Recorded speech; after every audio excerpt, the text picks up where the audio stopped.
About 4,000 years ago, the unending war against mankind and the demigods was at its peak. Mankind's savior Lucas stood against the demigod Lord. In this world, 9th-Circle magic is the pinnacle of human achievement. But even with that, Lord overpowered Lucas and imprisoned him as a punishment for daring to stand against the demigods. The brave story of the 9th-Circle mage Lucas transcended through generations, and now in present times, a young man suffering from his high school bullies got really tired of them trying to cancel his breathing rights, and even his father disowned him because he was weak. He decided on a voluntary exit into the afterlife, but at that moment, something unexpected happened, causing the fates of the great mage Lucas and the trash son Frey to strangely become intertwined, giving Lucas a second chance at life, 4,000 years into the future. Though for Lucas, nothing had changed. His true goal remained the same. He needed to find a way to take down the demigods and write their names off history. But this body he inherited was fragile and lacked the ability to control magic, and so his first priority was to regain his strength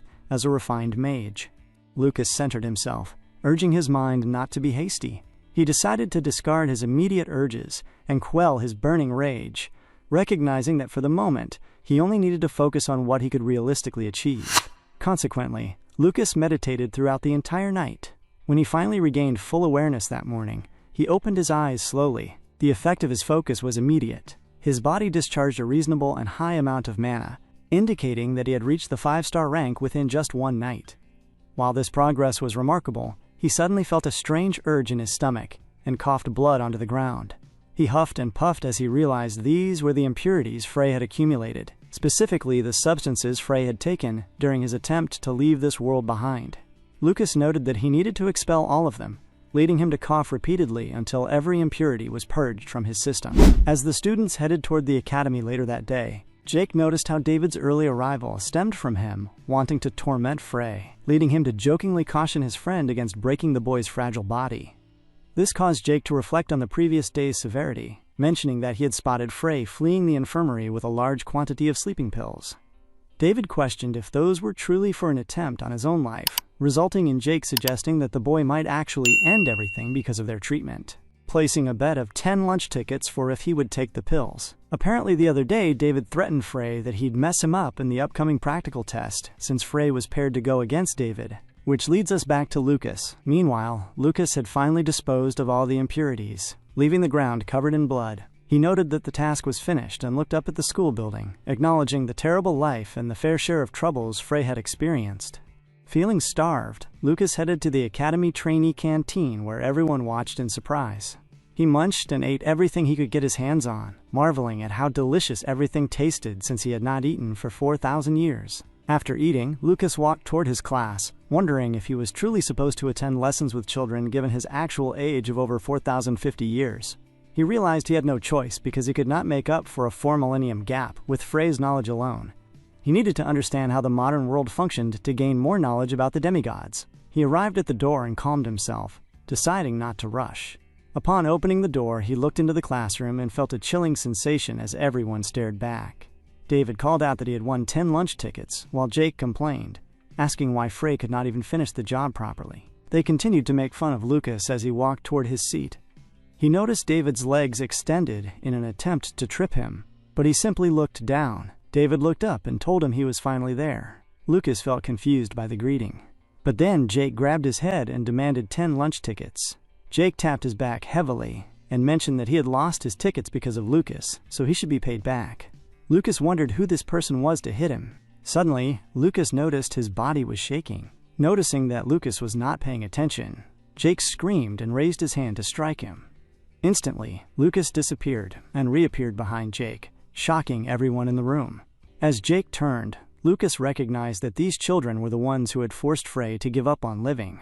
Jake grabbed the back of Lucas's head again and thrust his hand forward to strike. In response, Lucas used magic to push Jake through the space, causing him to hit the wall and pass out as blood spewed from his face. This caused the students to murmur in confusion, asking why he was sent flying and noting he was unconscious. Lucas looked at the grounded boy with annoyance, thinking it was embarrassing to have used such force on a child. Feeling embarrassed, Lucas walked past David, who stood stunned. David wondered what Frey had just done, believing it was impossible for him to be capable of such things. One particular lady, Isabella, looked at Lucas with shocking admiration. Suddenly, the teacher, Professor Dio, walked in and asked about the cause of the uproar. Seeing the unconscious Jake, the professor realized these were traces of martial skills used with mana. He noted that there shouldn't be anyone with this much talent even among the professors, and wondered who could have done it before dashing out to assist the student. A substitute, Professor Kevin, entered and announced that Professor Dio had left to take care of trainee Jake, so he would supervise the class. He told everyone that Jake was merely unconscious, and they should be at ease. However, Professor Kevin began looking mainly at the female trainees with a strange smile. Someone in the crowd noted to a friend that she really disliked the professor, calling him a dirty pig who grinned at female students. Her friend whispered back for her to be quiet and avoid eye contact so she wouldn't be targeted. Professor Kevin walked up to Lucas and remarked how odd it was to see him attending all his classes. Lucas realized Frey must have been busy ditching classes, and asked the professor to be lenient, mentioning he had been busy. This caused the students to murmur about how sickening the situation was, knowing the professor bullied Frey. The professor asked if there were things more important than his class, and Lucas smiled, stating that seemed to be the case and noting he was at an age where children were sensitive to everything. The students wondered what Lucas was talking about, while the professor noted he was not a condescending man who thought his classes were the only priority. However, he told Lucas that since he had been following the content, he would give him a quick quiz. He warned that if Lucas failed to answer a single question, he would have to take responsibility for his defiant attitude. He then asked Lucas to name 3 items used by the Magic Warrior King, Kasajan. Lucas looked up in surprise, asking if he had just said the name Kasajan. About 4,000 years ago, deep within a dense forest, the greatest warrior, Kasajan, focused his spirit for training. He folded his fists and took a deliberate stance before punching the air with such immense power that it triggered a massive explosion, sending a shockwave through the woods and devastating a mountain in the distance. To Kasajan, such a display of force was like child's play, yet Lucas, watching from nearby, advised him to train with moderation, noting that he might erase every mountain at that rate and would have to be the one to look after the wild animals once they lost their homes. This observation caused Kasajan to turn back toward Lucas in surprise. You could easily spot the excitement in Kasajan's face. Later, as they sat at Kasajan's home, Lucas watched his friend continue to train and asked if he really intended to prioritize practice when a friend had come to visit for the first time in years. Kasajan simply told him that the tea was prepared and he should drink it, a blunt answer that Lucas found very annoying. Lucas remarked that such a muscle-headed man would never find a wife if all he did was train, causing Kasajan to exhale and claim that Lucas did not understand the heart of a woman either. Kasajan walked toward him, explaining that love and affection were merely evil thoughts, and that those who could not tame their desires would never truly be able to stand. Lucas pushed the warrior, but Kasajan countered by stating that a martial artist must see women as mere rocks, asking if things were different for a mage like the great mage Lucas.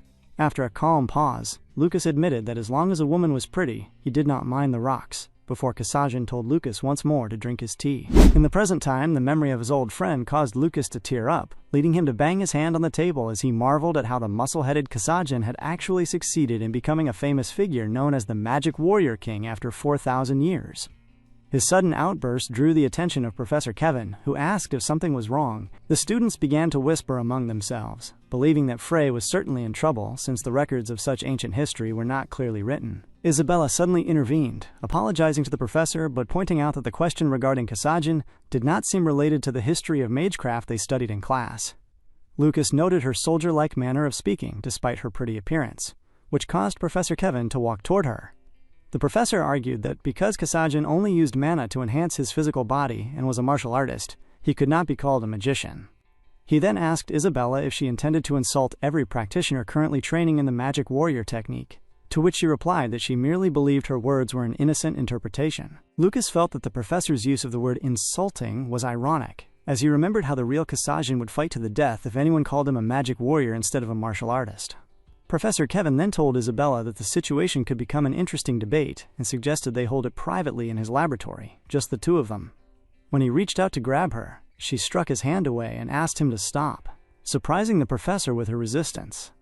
He remarked on her perceived disrespect, but before this awkward situation could escalate, Lucas immediately listed the 3 items: the Tiger King's glove, the giant's belt, and the gill necklace. This accurate response stunned Professor Kevin.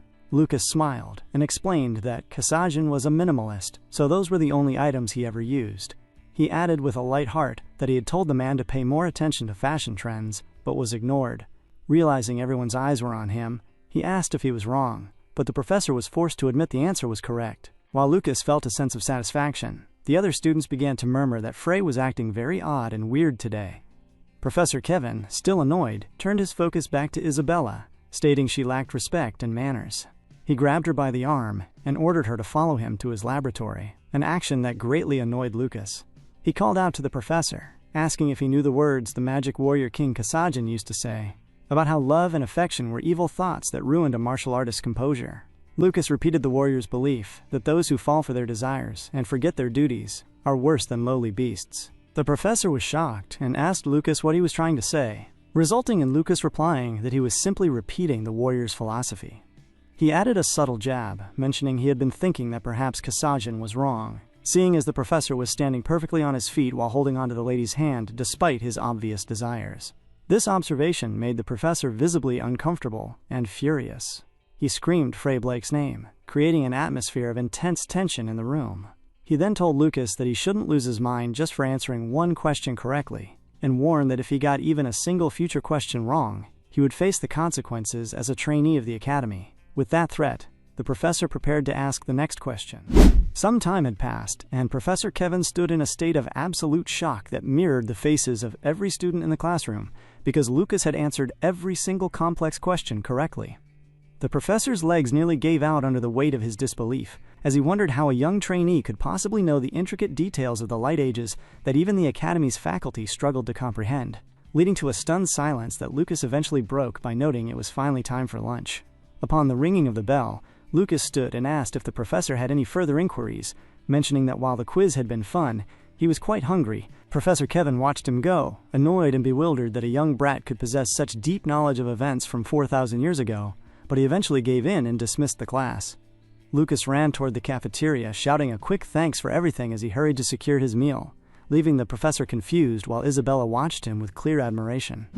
As Lucas walked alone toward the cafeteria, Isabella called out to ask if he was heading for lunch, but he initially ignored her and turned away. Yet she pushed forward and walked slowly behind him to keep his pace. The constant presence made Lucas feel uncomfortable, leading him to stop and palm his face before turning to ask why she was following him. Isabella calmly stated that she was also simply on her way to lunch, but Lucas found her manner of speaking quite weird, and asked why she talked that way. Once inside, Lucas plated an enormous amount of food, prompting a worried Isabella to ask if he truly intended to eat it all by himself. Lucas continued eating busily, telling her to try starving for 4,000 years, after which every meal becomes a blessing.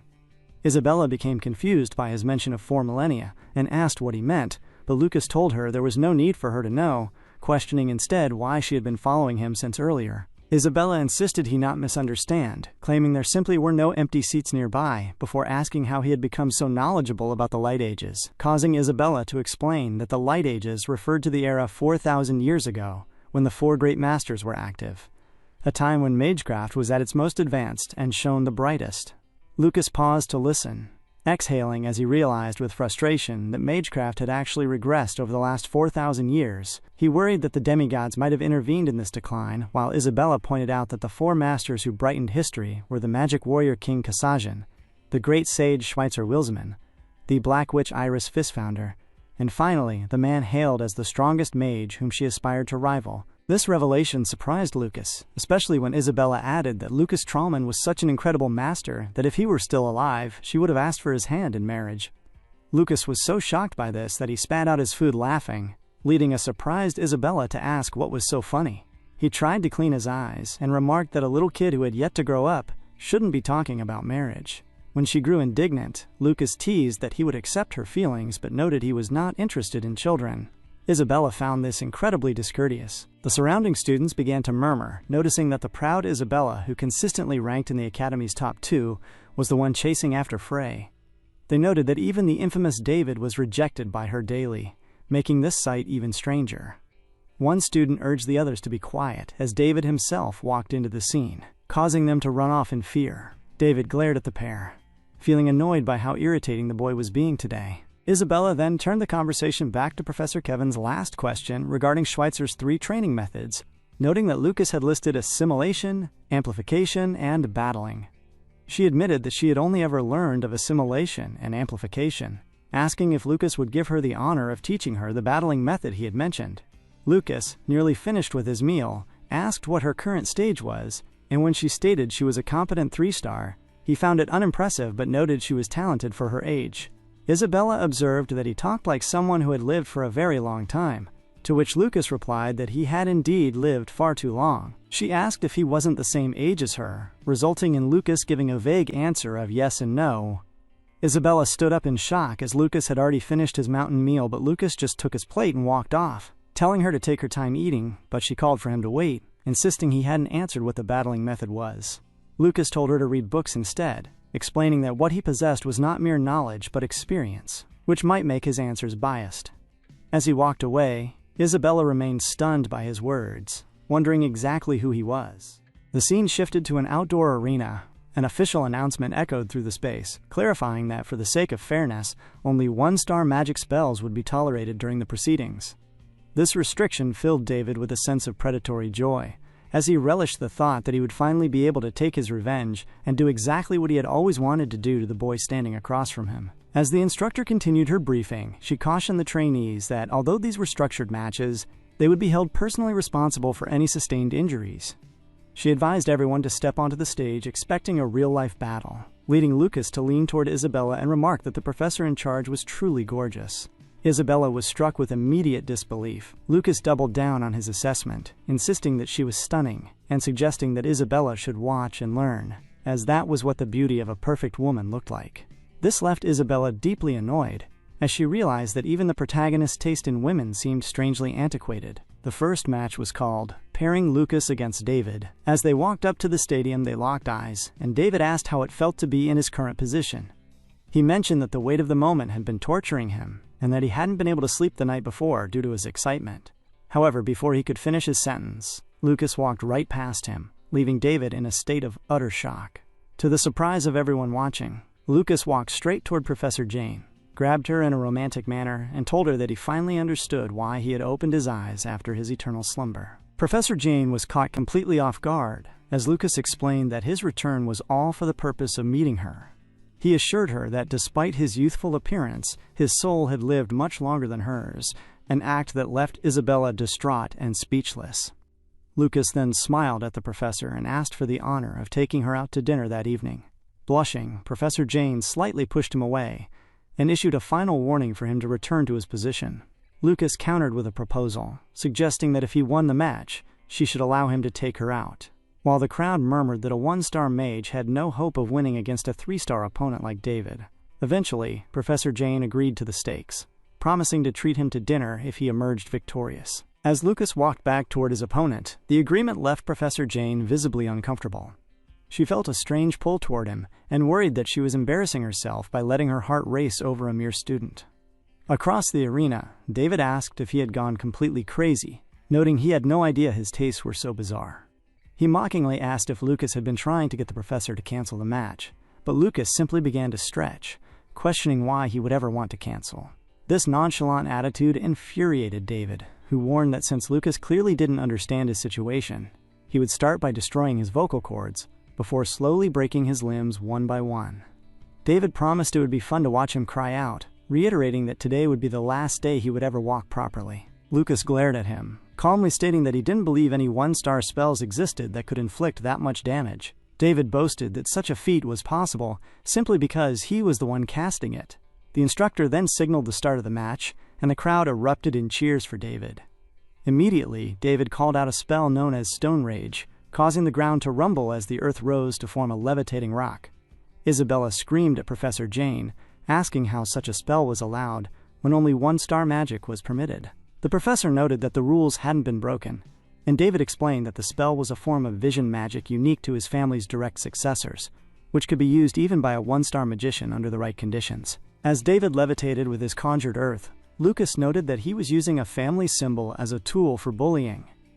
David asked if he was scared, but Lucas remained unimpressed. He pulled out his own magic, a simple magic missile, and noted that it had a very nice glow as it levitated in front of his hand. David laughed at the sight, finding it hilarious that someone would try to face Stone Rage with a basic missile. Lucas simply remarked that it was the only spell the boy's body currently knew how to use. With a sudden flick of his hand, he sent the spell flying straight toward David. The missile struck David with incredible force. The impact sent David's body flying backward until he struck the ground, leaving him dazed, trembling, and shaking as he coughed on the floor. Gasps erupted from every corner of the arena as the students stared in disbelief at the scene unfolding before them. Lucas had taken David down with a single, precise shot, leaving his opponent gasping for air as the impact struck him squarely in the throat, causing his voice to fail completely. Among the crowd, a group of unfamiliar men watched the display with intense interest. One of them remarked that he had heard this was merely a C-class practical training lesson. Yet the level of skill they were witnessing suggested something far more significant. Lucas looked down at the fallen boy and questioned how he could be so shameful as to use vision magic, noting that such actions only served to stain his family name. David, however, was unable to offer a word in respect of his family's prestige. Lucas then reminded him of his earlier boasts, specifically his intent to destroy Lucas's vocal cords. As he conjured another magic missile, Lucas recalled David's plan to slowly break his limbs one by one. David glared up at him, his eyes pleading for mercy and forgiveness. In that instant, Lucas struck David's leg with the magic missile, resulting in a heavy shriek that tore through the air even without a clear voice. David extended his arm in a desperate plea for the torment to stop. Lucas simply asked what was wrong, noting that this had been David's own plan, and wondering why he seemed so unwell now that the roles were reversed. Isabella found herself barely able to watch the brutal display. She called out to Professor Jane, requesting that the match be halted since a winner had clearly been decided. The professor countered that David had not yet declared his defeat. Professor Jane reminded her that she had already defined this as a real battle, asserting that the road to becoming a mage was not one for those with half-hearted expectations, or the assumption that an opponent would stop just because things became dangerous.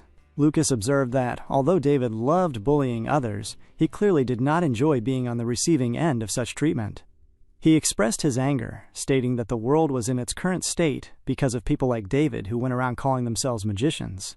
He told the boy that for the sake of society, he shouldn't be allowed to use magic for the rest of his life.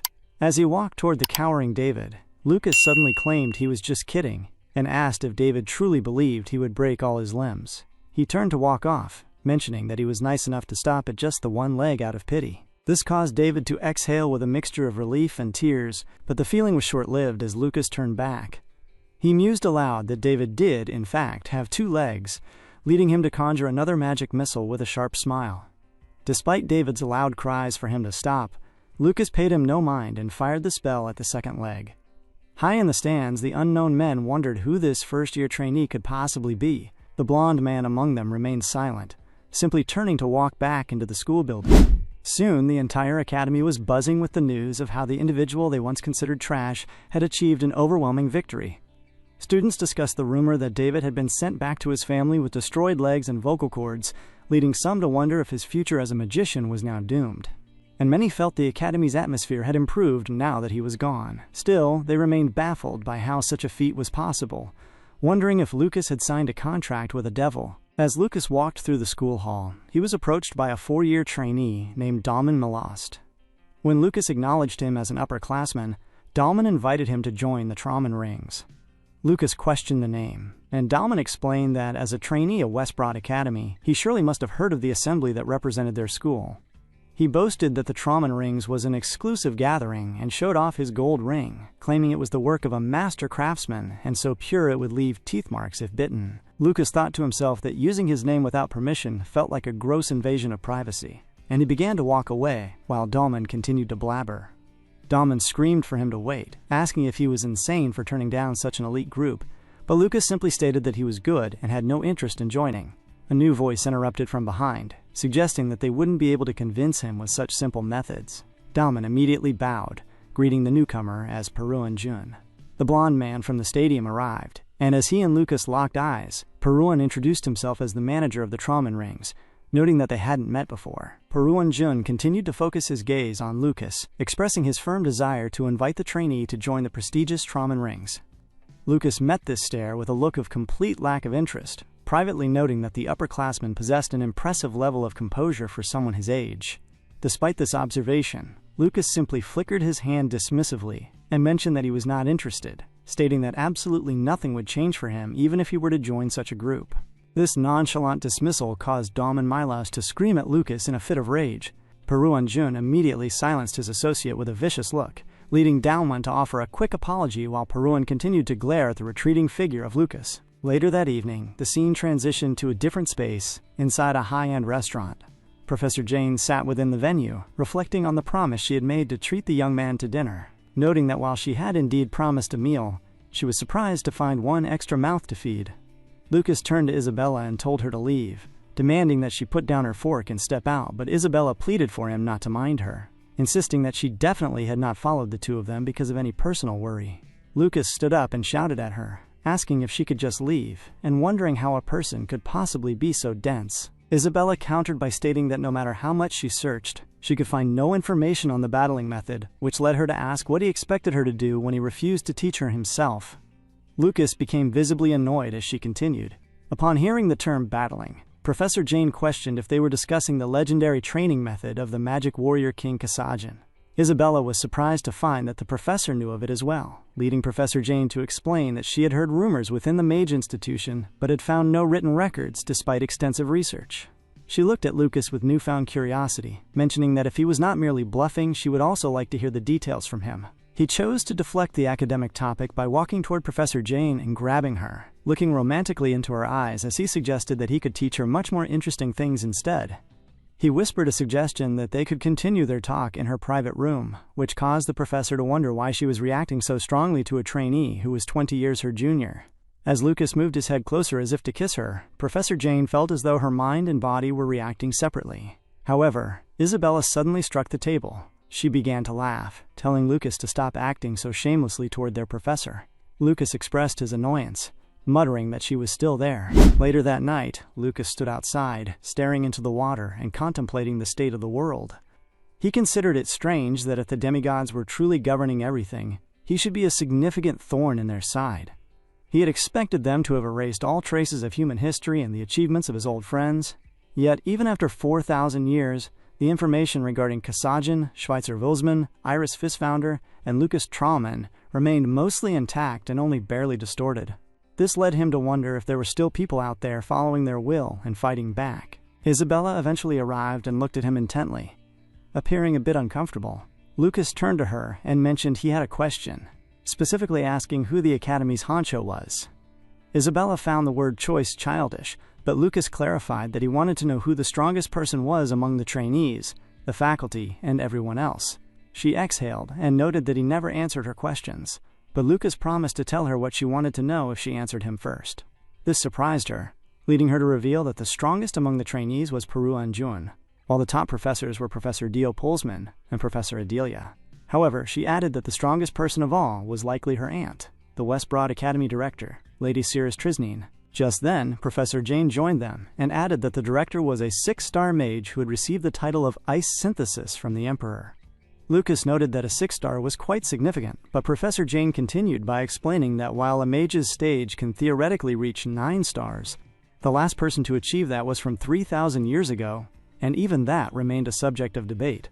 She mentioned that 8 stars was generally considered the highest attainable level, with fewer than 10 great mages in history ever reaching it, making 9 stars a mere legend. Lucas looked out at the academy, thinking to himself that the person who installed the protective spell over the school was likely the director as well. Professor Jane agreed that it was a probable conclusion, though Lucas realized privately that the spell was far too complex for a 6-star to have placed. Remembering Peru-Jun's earlier offer, Lucas felt that something was strange, and decided that Lady Cirrus Trisnine might know something important, concluding that he must meet her. He initially intended to ask Isabella for help, but stopped himself, realizing that as long as he remained unsure of the demigod's influence, he could not involve an innocent child. He considered that he might even have to suppress the director himself depending on what he found. He then suggested that he should at least reach 7 stars first. This claim shocked both women, with Professor Jane stating that reaching 7 stars would take 10 years at a minimum, and more likely 20. Lucas casually remarked that if he trained hard enough, he should be able to reach that stage by the time the school vacation ended. They were stunned by his words, but Professor Jane eventually laughed it off, suggesting that it was good to aim high, and that perhaps his bluff would become reality one day. Lucas turned back to her with a piercing glare that surprised her before he walked toward her and grabbed her softly. He told her that his dream was not the only big thing he possessed, claiming his love was equally huge, and asking if she would check its form for him, but Isabella interrupted the affectionate moment by humming loudly. She warned them to be careful, stating that if they kept acting shamelessly, she would report the behavior to her aunt. This caused Lucas to sigh in annoyance, muttering that this was exactly why he didn't like little kids. Isabella screamed in protest, while the professor agreed with Lucas's sentiment, further fueling Isabella's frustration. Amidst the shouting, Lucas remained in deep thought, concluding that there was no need to rush and that the quickest way to succeed was to do what he could for now, without making any mistakes. 2 long weeks had passed when David walked into the school once more, his voice echoing through the halls as he screamed for Frey. He called the boy a bastard and questioned how he had dared to hurt him, insisting that he did not know what shady trick had been used, but maintaining that there was no way a piece of trash like Frey could ever truly defeat him. Eventually arriving at the spot where Lucas was sitting. Lucas was slowly and gently reading a book, appearing entirely unbothered even as David stood over him, vowing to make him regret being born and promising to order all the other boys to join in the retaliation. However, before David could finish his threats, Lucas released a magic missile. The spell sent David flying through the air until he fell shamefully to the ground, passing out instantly in front of everyone. This display of force resulted in David being sent back to his family yet again, this time to properly rearrange his nose. After the session ended, Lucas walked through the hall, feeling a sense of deep disappointment. He thought to himself that while he had not expected much from these students, he believed they should at least possess some shred of class given their enrollment at the prestigious West Broad Academy. He felt himself in a bind, realizing he desperately needed more practical experience to become accustomed to handling mana within Frey's body. Just then, a voice called out to him, addressing him as the white-haired dude and demanding he stop, insisting that they needed to talk. When Lucas turned, he found himself being led to an underground space where a group of other boys waited, looking ready to deliver a beating. Their leader identified himself as Alex, an upperclassman who demanded praise and claimed he could destroy a brat like Frey with a single scratch. Alex questioned what exactly Lucas did to David, and demanded payment for the smashed legs and broken nose. Lucas wondered to himself if the boy was actually attempting to insult him. He asked for clarification, questioning if he was currently being bullied, which only caused the man in front of him to grow more indignant. Alex demanded that Lucas show respect to his upperclassmen, asking if nobody seemed important to him now that he had dealt with David. Lucas simply yawned as the man continued to boast, claiming he had reached round 16 in the previous magic competition and warning that today would be Lucas's funeral. Lucas noted that the boy seemed to be doing nothing more than singing praises to himself while threatening a lone underclassman with a group of friends. Alex told him not to be afraid, claiming the others were only there to spectate.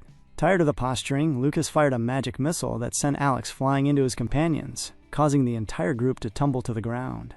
The onlookers were shocked to see that 2 of the 3 men had been neutralized by a single basic spell. When they began to scream in anger, Lucas offered a half-hearted apology, mentioning that he had suddenly realized how silly the situation was and wondered why he was even bothering with children. The insults from the group continued, but Lucas paid them no attention. He began systematically firing more magic missiles, dealing with every trainee who rushed toward him. It became almost comedic as he dismantled the entire group in less than 10 minutes.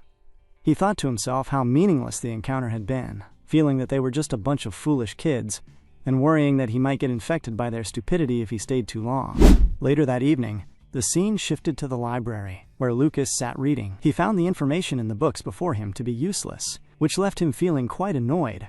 Isabella arrived shortly after, asking what exactly he had been doing lately. She mentioned that he had been creating bloodbaths with his magic missiles everywhere he went, informing him that the other trainees had started calling him the Death Missile. Lucas thought the nickname was quite embarrassing. In a fit of frustration, he scattered the items on his table and asked what he was supposed to do when there was never an opportunity to use spells stronger than a simple missile.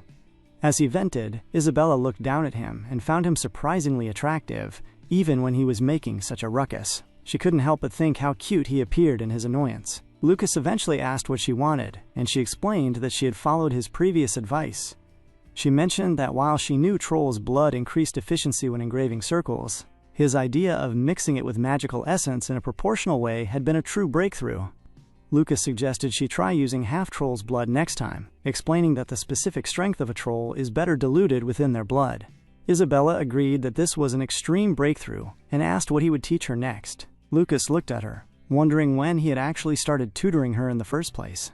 He decided that since she was a talented child, he could potentially raise her to be a 7 or even 8-star mage if he trained her properly.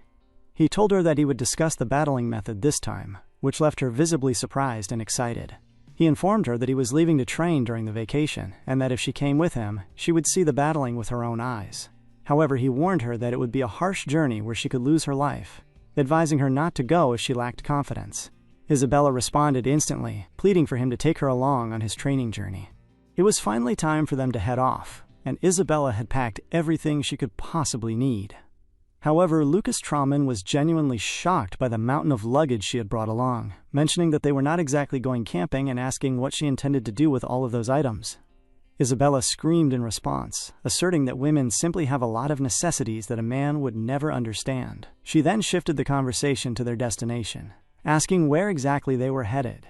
Lucas confessed that he was not entirely certain, but was considering the Hispania Mountains. Isabella repeated the name in surprise, noting that the range was a famously dangerous place, often referred to as a paradise for monsters.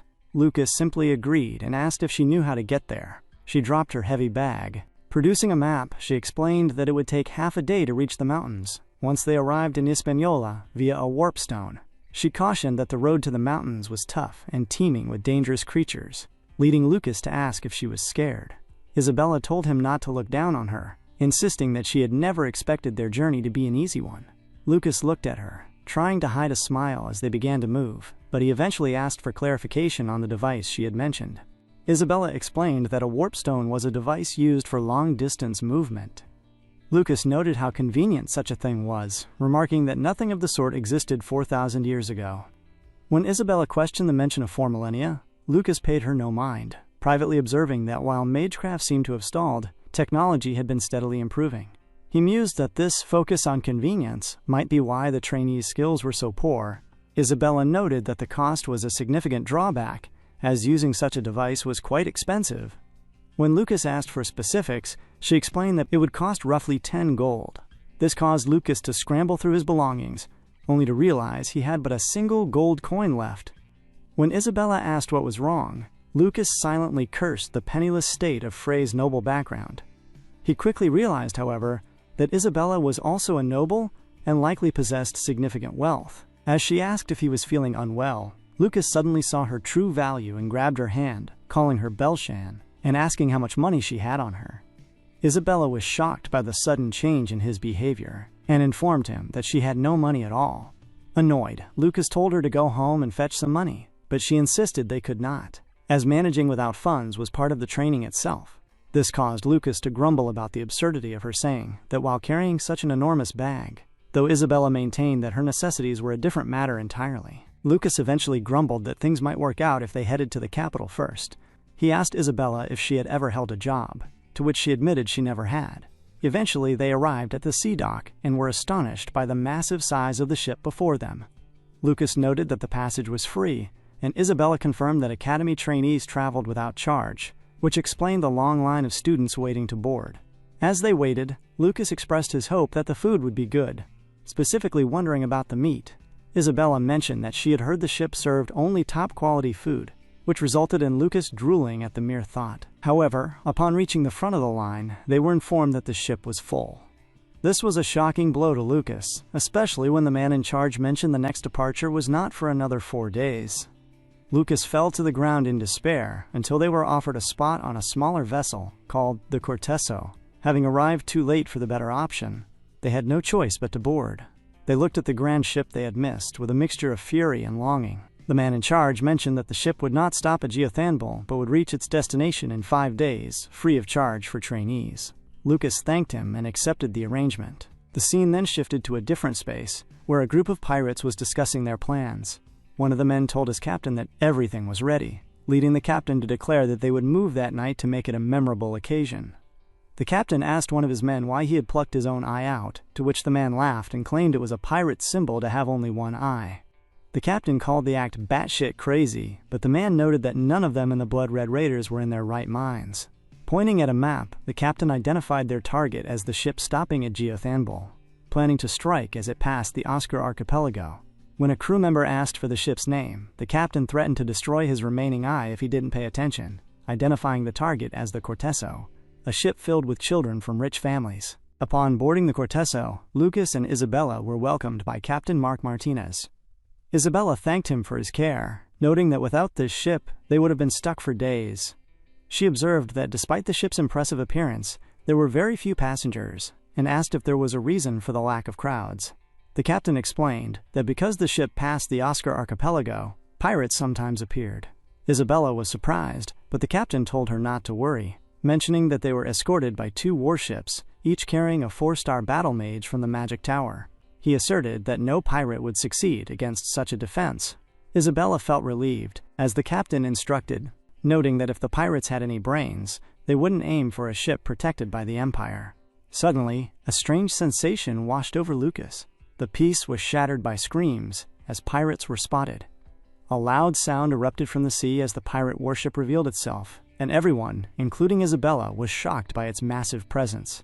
Lucas glared at the approaching vessel, but the most terrifying realization was the fate of their protection. In less than a minute, the 2 escorting warships had already been sunk. A few minutes prior, the pirates had been observing the vessels through their stethoscopes. One of the men beside the captain had pointed out the 2 warships and asked for orders, but the captain had told him to be quiet, asserting that a special guest would deal with them. Behind the captain, a man exuding an ominous aura began to chant. The captain explained that this was a guest he had worked hard to invite, specifically identifying him as the Lich, Lord Dullard. The captain informed his crew that Lord Dullard was an exceptional being who would assist with their raid. This revelation caused the pirates to feel frightened, leading the captain to tell them to remain calm. One man admitted that while he had only heard of undying beings in stories, seeing one for real gave him the chills. He mentioned that he had previously thought the captain was going batshit crazy for attacking a ship escorted by warships, but the captain warned him to stop talking unless he wanted to lose his second eyeball and become blind.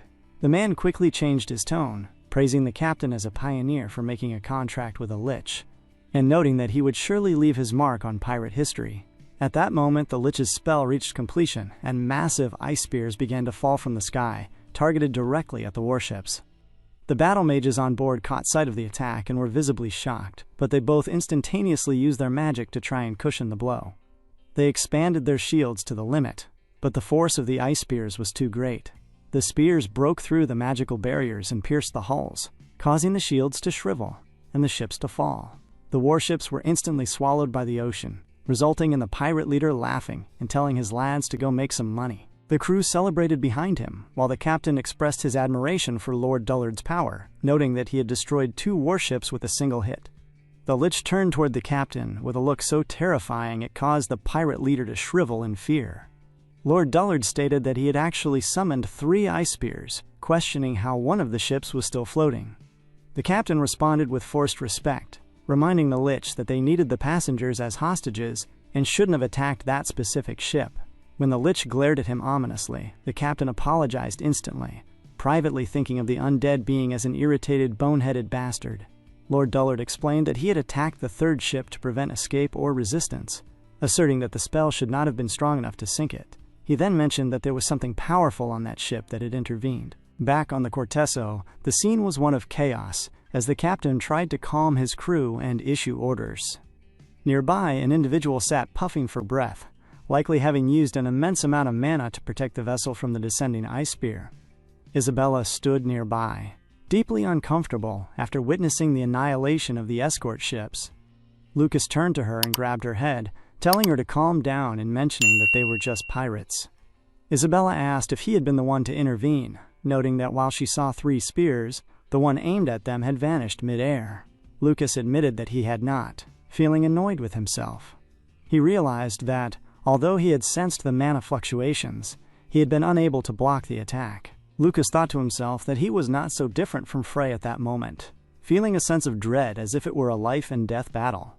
He realized that his mind had gone blank the moment he sensed a presence similar to a demigod. He felt very uncomfortable with the thought, but tried to get a grip on his emotions, telling himself that the presence was an undead man and not a demigod. When Isabella asked again who could have blocked the spear if it wasn't him, Lucas admitted he didn't know, but suggested they should thank whoever had defended the ship. Just then, the pirate ship struck against the Corteso, causing everyone to scream. The invaders began throwing ladders across to the deck, leading the passengers to run and beg for salvation. The Academy trainees were in full flight as the pirates jumped onto the deck, creating a scene of heavy disarray. One of the pirates began to count the passengers from rich families, laughing as he noted there were roughly 40 of them. Finally, the pirate leader laughed and offered a mock greeting to the trainees, calling them friends and identifying his group as the Blood Red Raiders. The captain of the ship screamed at the invaders, demanding to know if they even realized what vessel they were currently raiding. The pirate leader responded with a mocking laugh, stating that he knew exactly what it was, a treasure chest filled with the relatives of the wealthy. His crew joined in the laughter, which prompted one of the trainees to scream in defiance. The boy called them dirty pirates and insisted that they had no idea what they had gotten themselves into, claiming the ship was filled with excellent trainees who would one day become great mages. He declared that they had unfortunately chosen the wrong ship to raid and began to chant a spell. The ship's captain screamed for the boy to wait, but a dagger was suddenly thrown toward the trainee, forcing him to move and causing him to fall straight to the floor. The pirate captain laughed at the sight, mentioning that no one had ever said they would let the boy finish casting his magic. This caused the trainee to become paralyzed with fear. As he realized the blade had almost cut his neck, the entire space fell into disarray, as people began to run and scream for salvation. Lucas watched the chaos, realizing that while the knife had been aimed at the boy's neck, its trajectory had been slightly tilted by an outside force. He looked around and saw a man approaching. Wondering if this was the same individual who had blocked the initial attack on the ship, the man walked toward the fallen boy, explaining that the pirates were not an opponent he could face. One of the pirates questioned how the captain could have missed such a shot, but the leader commanded silence, claiming he had missed on purpose because the boy was a valuable hostage. He then decided to stop messing around and get serious, pointing out a boy with glasses and suggesting they use him first. Upon hearing this, the boy dropped to the ground in terror and even peed himself, leading the captain to mock him for the embarrassing display. He ordered his men to get the boy up, resulting in a pirate grabbing the trainee and heartlessly tossing him off the ship. The boy's screams for help faded in less than a minute as he went out of view and drowned. The witnesses realized that the trainee named Orca had been cruelly dealt with, and the pirate leader appeared entirely unbothered by the act. However, this cold-blooded action caused the other trainees to become enraged. As the boys began to use their magic, the pirate leader mocked their words as meaningless noise. The trainees launched their attacks, and the pirates who were unlucky enough to be caught in the crossfire were destroyed in an instant. Yet, before the magic could reach the Pirate King, a strange black aura manifested as a shield, protecting the leader. Everyone was surprised as the pirate leader began to laugh. The black aura then thrust forward toward the trainees, causing them to shrivel and run in an attempt to escape the magic. From the gathering of this dark energy, the lich from earlier formed himself in front of them. The students were terrified to see a real lich, and the undead being glared at them with emotionless eyes. Isabella screamed at the sight, while Lucas remained calm, observing the creature. The ship's captain screamed at the pirates, asking if they had truly made a contract with an undying being. He warned them that they were being manipulated, as undying beings never truly make deals with mortals. The pirate leader dismissed the warning, stating that he only cared about money, which led the ship's captain to remark that their love for money was truly insane. Lucas began to complain to Isabella, telling her to get off him because the air was hot and humid in the middle of the sea. However, as he looked at her, he noticed she was gripped by a deep fear of the pirates. He recognized the disaster before them, noting that a lich must be at least a 5-star mage, which explained why the 4-star battle mages had stood no chance. The lich then walked forward and commanded the person who had blocked his magic to show themselves, asserting that he knew the individual was among them. When no one stepped out, the lich raised his hand and manifested even more ice spears than those used in the initial attack, threatening to immediately kill everyone on the ship. The Pirate King grew worried and mentioned that the lich couldn't use such power now, but the undead being turned a look on him that instantly shut his mouth. The lich repeated his command to come out. Finally, someone walked forward through the chaos. The lich asked if this was the one who had stopped his magic, and the person confirmed that it was. When the man removed the cloth covering his head, everyone, including Lucas, was stunned by the revelation. The man identified himself as Peruan Jun. The students were shocked to realize that the top student in their entire school had been the one secretly protecting the ship. When Peruan Jin revealed his face, Isabella instantly called out his name, causing Lucas to feel a brief flicker of surprise that she recognized him. She quickly explained that there was no trainee in their academy who did not know of him, identifying him as the leader of the Truman Rings, the academy's greatest club, and the legitimate heir to the June House, one of the Empire's 3 most influential families. Isabella noted that although their academic grades were similar, Peruan's magical stage was likely several times higher than her own. Isabella suggested that it was undoubtedly Peruan who had nullified the Lich's initial magic, leading her to believe they might truly be able to handle the situation. However, Lucas cautioned her not to get her hopes up, pointing out that the boy was likely struggling just to stand straight. Indeed, Peruan Jun was internally distraught from the sheer effort of canceling the Lich's attack. Lucas observed that the undead being was at least a 5-star mage, and while Peruan seemed to have gained some recent enlightenment, he had only just reached the 5-star stage himself. Lucas considered it a miracle that the boy was even alive after canceling magic that exceeded his own power. When a worried Isabella asked if Lucas himself was at a higher stage than the Lich, he admitted he was not, which struck her with a sense of dread. Peruan, meanwhile, privately regretted his choice of vessel, realizing that his plan to remain inconspicuous by choosing a ship with fewer trainees had backfired. He felt as though his body were about to break apart from the strain of resisting the Lich's magic, and the creature before him felt like a towering, insurmountable monster. The Lich, however, seemed pleased, noting that his luck was good to have found such excellent material as Peruan. Closing his eyes against the fear, Peruan asked the pirate captain what his goal was. The captain laughed, claiming that they were simply interfering because they couldn't help but notice precious children passing through the dangerous Oscar archipelago. He mockingly suggested that the pirates were everyone's friends and would escort the students to their destination after receiving a safe advance payment. His subordinates laughed frantically at the captain's busybody persona, but Lucas saw through the theater, realizing the entire raid was driven by simple greed. Peruan broke his silence with a suggestion, proposing that the pirates take him as the sole hostage, promising that the June house would pay double the expected profit if the other trainees were released. The pirate captain called him an idiot, pointing out that with Lord Dullard on their side, they could simply take Peruan's money and still profit from the others. Peruan conceded that he lacked the strength to face the Lich, yet he stated with sudden confidence that he was prepared to drag the pirates into the afterlife with him. The horror and resolve he released at that moment shocked the pirate leader, leading Lucas to smile and find himself liking the boy more.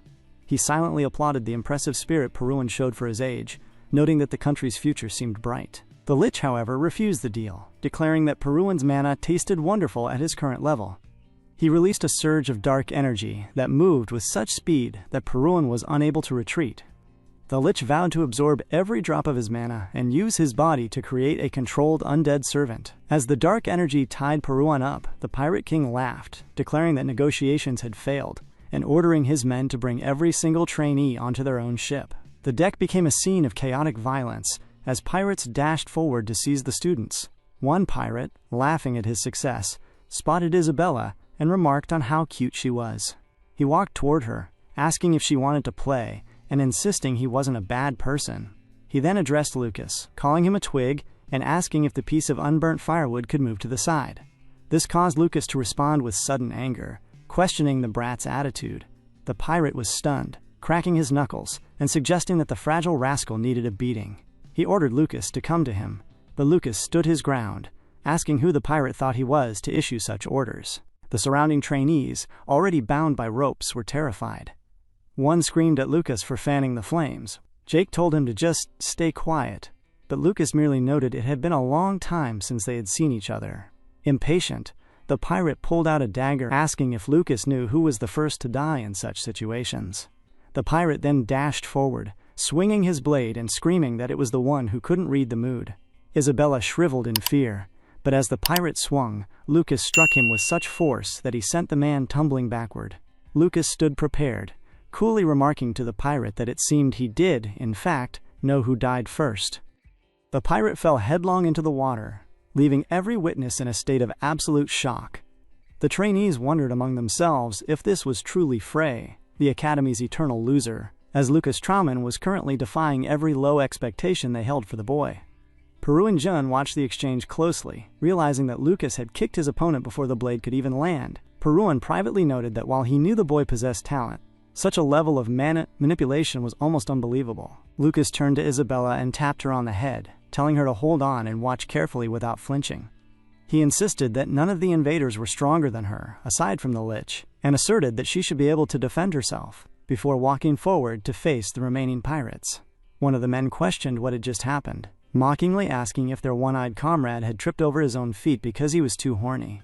In an instant, Lucas dashed toward the speaker before the man could finish his thought. The Lich noticed that Lucas was moving far too fast for a normal trainee. The pirate screamed as Lucas's hand struck his chest with enough force to make him cough. Lucas told the man that they should have agreed when Peruan offered to negotiate, because, unlike the other student, he was not nearly as gentle or kind. He mentioned that despite his current appearance, he had never killed a human before, yet he admitted that men like these did not look like humans to him at all. Enraged, the pirate screamed that the boy had gained balls of steel and ordered everyone to kill him. Lucas glared at them, grabbed the neck of the man he had just neutralized, and threw the body toward the attackers. He followed this by using wind magic to push the group further away and a fireball to blast them back. When more pirates attempted to flank him from behind, Lucas met them with another fireball, sending them flying. The pirate leader watched in stunned silence as Lucas systematically beat the crew members on the deck. The other students were equally shocked, marveling that the pirates were no match for him. One pirate tried to regain his composure by seizing a hostage. Lucas did not give him time to think. He dashed toward the man holding the hostage like the wind. Before the pirate could react, Lucas arrived in front of him and delivered a kick that sent the man flying away from the student he held. The other pirates continued their relentless assault, but as they swung at Lucas, he stepped on the head of one and twirled away. Because he moved so quickly, the pirates ended up striking their own comrade. One pirate screamed that he would kill Lucas, but as he looked up, he saw the boy in the air. Lucas manifested a massive magic missile, larger than any seen before, and fired it down at the group. The spell descended with such size that the pirates were wiped out instantly. As the dust settled, Lucas slowly returned to the ground and turned his gaze toward a man who was still holding on to Isabella. The pirate screamed at Lucas to stop fighting, calling him a monster and warning him not to lift a single finger or he would attack her. While Isabella appeared helpless at first, Lucas remained calm and asked the man what he thought he was doing. Suddenly, Isabella began to chant, making her captor visibly uncomfortable. Before he could react to her glare, she called down a lightning strike. The bolt descended instantly, causing the man to fall to the ground, coughing and convulsing. This sudden display of power shocked everyone on the deck, and even Peruan Jun was surprised by her capability. Isabella calmly walked away from the fallen pirate and approached Lucas, asking how he found her skills. Lucas winked at her, noting to himself that she was acting all gentle and innocent despite being so skilled. The pirate leader began to clap at the display of power he had just witnessed, causing Lucas Trauman to turn his attention toward him. The pirate remarked that the performance was impressive, suggesting that Lucas was surely an escort disguised as a trainee since those moves had given away the deception. He laughed as he mentioned how he had been caught off guard, but Lucas did not return the laughter because the situation was not funny. Attempting to change the tone, the pirate leader suggested they make a deal, noting that while Lucas was clearly no ordinary man, it would be difficult for him to clean up the entire situation by himself. When Lucas asked him to speak, the pirate proposed taking exactly half of the trainees as a compromise. He questioned if they had a deal, while Lucas remained silent and looked around at the people who were desperately begging for their lives. The pirate leader pressed further, claiming that Lucas should like the offer since it allowed him to save face while the pirates made some gain, calling it a win-win situation. Lucas responded by calling him rotten to the core, pointing out that calling it a win-win was absurd given that he had already killed several crew members. The pirate leader dismissed the loss of his men as no big deal and told Lucas he could personally decide which half of the students to keep. Upon hearing that they might be chosen to live, one lady screamed for the pirates to let go of her and ran toward Lucas, frantically begging him to choose her over the others. Lucas felt a sense of discomfort as more people rushed toward him, pleading for their lives and even attempting to bid for their safety. Some offered 100 gold, others 150 or 200, essentially auctioning themselves off in a display that Lucas found deeply unsettling. He turned to Isabella and asked if they should receive the money. Isabella was not having it, and screamed at him that they could not do such a thing. Lucas paused to calm himself, but then suddenly shouted to the crowd that the highest bid was 200 gold and asked who would offer 250. This caused Isabella to grow even more annoyed. The students continued to scream and compete for his attention, detailing their family status and importance to ensure they were the ones saved. Isabella was shocked by the uproar, but Lucas finally told them to stop, complaining that his ears felt rotten. He pushed away the lady holding his hand, noting how hot and humid it was at sea, and telling the brats that they had learned how to use money far too early. He asked them if it was even their own money, or if it was the gold their parents had earned through painstaking work. He expressed his disgust at trainees, who were supposed to be mages but were only focused on saving their own skins, asking if that was truly how a mage acted. His words seemed to cut through their desperation as he told them to listen well. explaining that a mage is a hero who protects the weak and must save others before himself regardless of the danger. Isabella looked at him with newfound admiration, but her confusion returned when he suddenly turned back to the crowd and asked how much they were willing to pay again, leading her to wonder if he was bipolar. Behind them, the Lich and the pirate leader observed the entire scene. The pirate leader remained quiet, but he grew uncomfortable when the Lich moved forward, wondering silently how this bone-headed undead could possibly lose to Lucas. The Lich suddenly called his thoughts nonsense, stating there was no human he could not win against.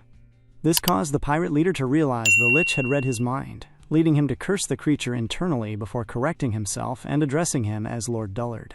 The Lich explained that he had simply been observing, and the pirate leader realized he had to be extremely careful with his thoughts around such a being. As the Lich looked at Lucas, he noted to himself that the boy's mana shone with a glow he had never seen before. He acknowledged that while the boy was a competent magic warrior, he appeared to be only a 5-star practitioner and thus could not compete against him. The Lich then released an ominous amount of power that tore his own clothes to reveal a terrifying and ominous frame. He looked at Lucas with killing intent, which gave the pirate leader renewed confidence in Lord Dullard. The Lich claimed he had killed countless magic warriors and commanded Lucas to give up and become his. Lucas began to stretch, remarking how unpleasant the Lich talked and noting that he sounded just like a demigod. In response, the Lich instantly formed an attack he referred to as living missiles.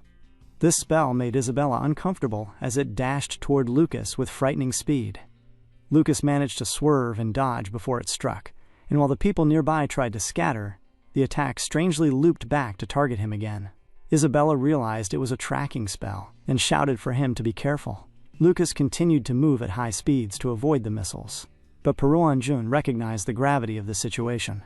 He realized the tracking magic moved on its own, and that the major problem was the Lich's ability to cast additional magic simultaneously. Just as Peruan feared, the Lich used bone hands, causing glowing skeletal appendages to rise from the ground. Lucas took note of the rising hands as they swiftly struck at him. The pirate leader was elated, believing he had already won the fight, while Isabella screamed Lucas's name in terror.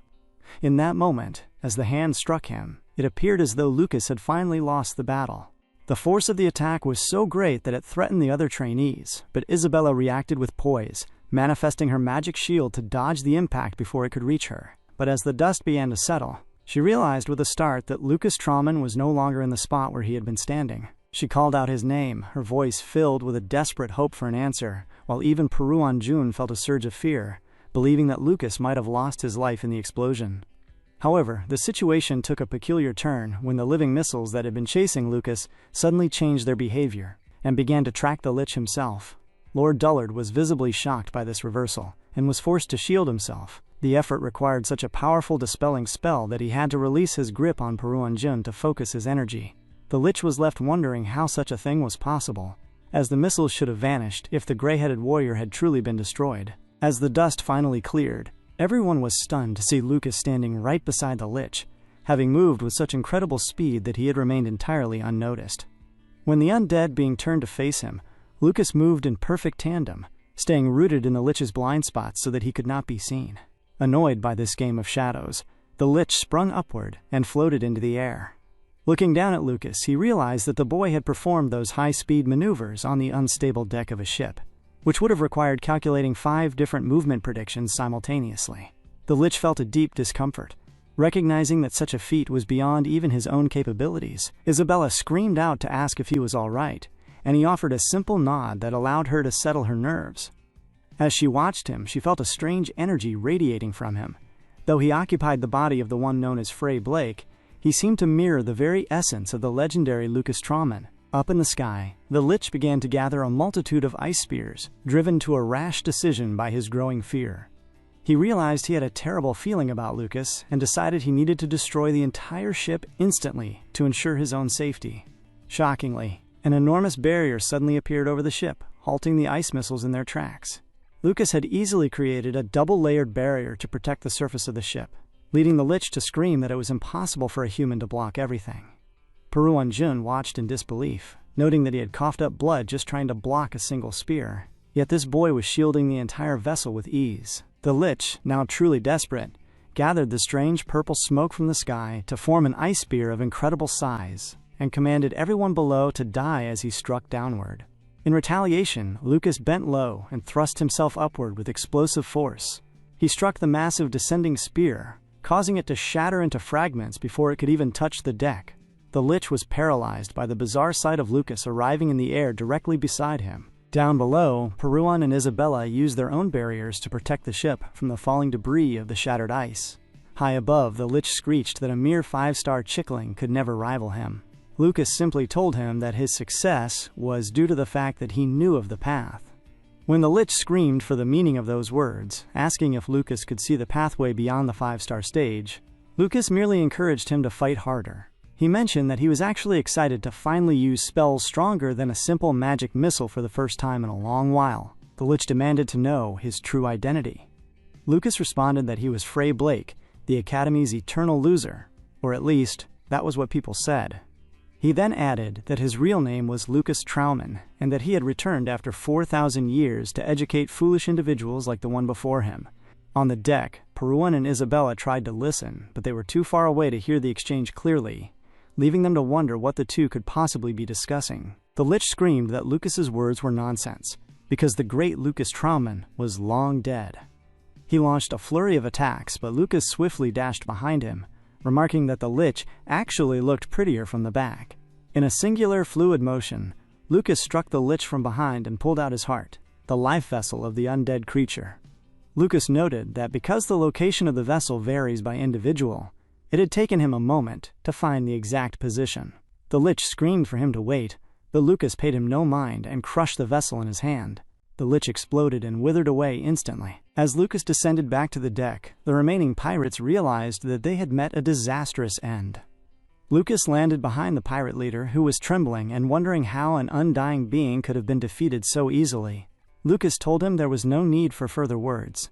The negotiations were broken, and every one of the pirates would die on that ship. In less than 10 minutes, Lucas Trauman had laid waste to the remaining pirates on the ship, showing absolutely no mercy to their leader and leaving the deck in a state of ruin. Once the chaos settled, Lucas took a cool, composed stance before turning toward the survivors who had watched the entire ordeal in stunned silence. The scene then shifted to the harbor as the vessel finally reached its destination. As the passengers began to disembark, Peruan Jun called out to Lucas, praising his extraordinary prowess and expressing deep admiration for what he had witnessed. Lucas, however, paid him little attention and turned to walk away. Undeterred, Peruan called out once more and bowed respectfully, stating that Lucas had saved his life and that he would never forget such a significant favor. Isabella urged him to raise his head and not be so formal, causing Lucas to feel a bit surprised by the intensity of the gratitude. Humbling himself slightly, Lucas calmly asked Peruan how he was feeling, noting that his organs must be in total chaos after the strain of blocking the Lich's magic. Peruan claimed to be all right, mentioning that he actually felt refreshed after regurgitating the dirty blood from his system. Lucas told him to stop bluffing, while Isabella hissed from behind that he was being rude to a member of the prominent June house. Lucas simply ignored her as they continued their conversation while walking into the bustling town. Peruan voiced the question on everyone's mind, asking how Lucas had so easily defeated a Lich that even seasoned court magicians would struggle against. He mentioned having heard the name Frey Blake before, specifically that he was known as the most untalented trainee in the history of Westwood Academy. He noted that since the boy had only come to prominence in the last few days, he wondered if Lucas had been hiding his skills the entire time. Lucas merely shrugged the question off, remarking vaguely that all sorts of things happen as one lives life. Peruan did not poke further into the mystery, accepting the answer as he prepared to part ways. He extended an invitation for Lucas to visit his family home, so he could show his gratitude properly. Isabella was stunned by the offer, thinking to herself that a personal invitation from the June house was an incredible honor, yet she was baffled when Lucas replied that he would come only if he had time. As Peruan walked off, Isabella gave Lucas a mouthful, asking if he was insane for treating such an influential family so casually, when so many nobles would use any excuse just to get close to them. Lucas, focused on more practical matters, he then called out to the departing Peruan, asking to borrow about 20 gold coins. Peruan paused and turned back, leading Isabella to scold Lucas again for using a life-saving favor as a pretext to ask for money. But the two continued their back-and-forth bickering until Peruan cut in, stating he didn't mind the request but was curious why Lucas needed the sum. Lucas explained that he needed it to use the warp stone in Cow Symphony, noting how expensive the travel costs were. Understanding the situation, Peruan reached into his bag and pulled out a staggering 300 gold coins. He insisted that Lucas keep it all as a token of gratitude, and that there was no need to pay it back. This caused Lucas to be very happy, though he told Peruan that 20 gold would have sufficed. Peruan simply laughed it off, saying he had no change and told him to take it. Peruan then mentioned that while he wanted to host Lucas immediately, he was currently occupied with marriage talks regarding his fiancée and would have much to prepare upon his return. Lucas jokingly told him to stop bragging, but Peruan insisted the situation wasn't as pleasant as it sounded since his father was single-handedly making all the decisions. Lucas turned to Peruan with a strange look and asked if the fiancée had an older sister. When Peruan mentioned she was from the Lua noble family, Lucas responded that he didn't care and would even be fine with her aunt. Peruan explained that the girl was a daughter of the Aquareed house, a household famous for birthing skilled knights, and expressed worry that they might not get along. He feared they would be disappointed to find a feeble magician like himself as a fiancé. Isabella countered this by saying the academy's top trainee shouldn't speak that way, asserting that he was not weak at all. Lucas encouraged him not to lose confidence, noting that his handsome face would certainly help him. He then told Peruan to contact him if the girl happened to have another sister or an aunt, leading Peruan to agree despite his slight discomfort. Isabella pushed Lucas along, telling him he needed to behave himself. This prompted Peruan to break into a long, strange fit of laughter, admitting that he couldn't remember the last time he had laughed like that, and calling Lucas a truly jolly friend.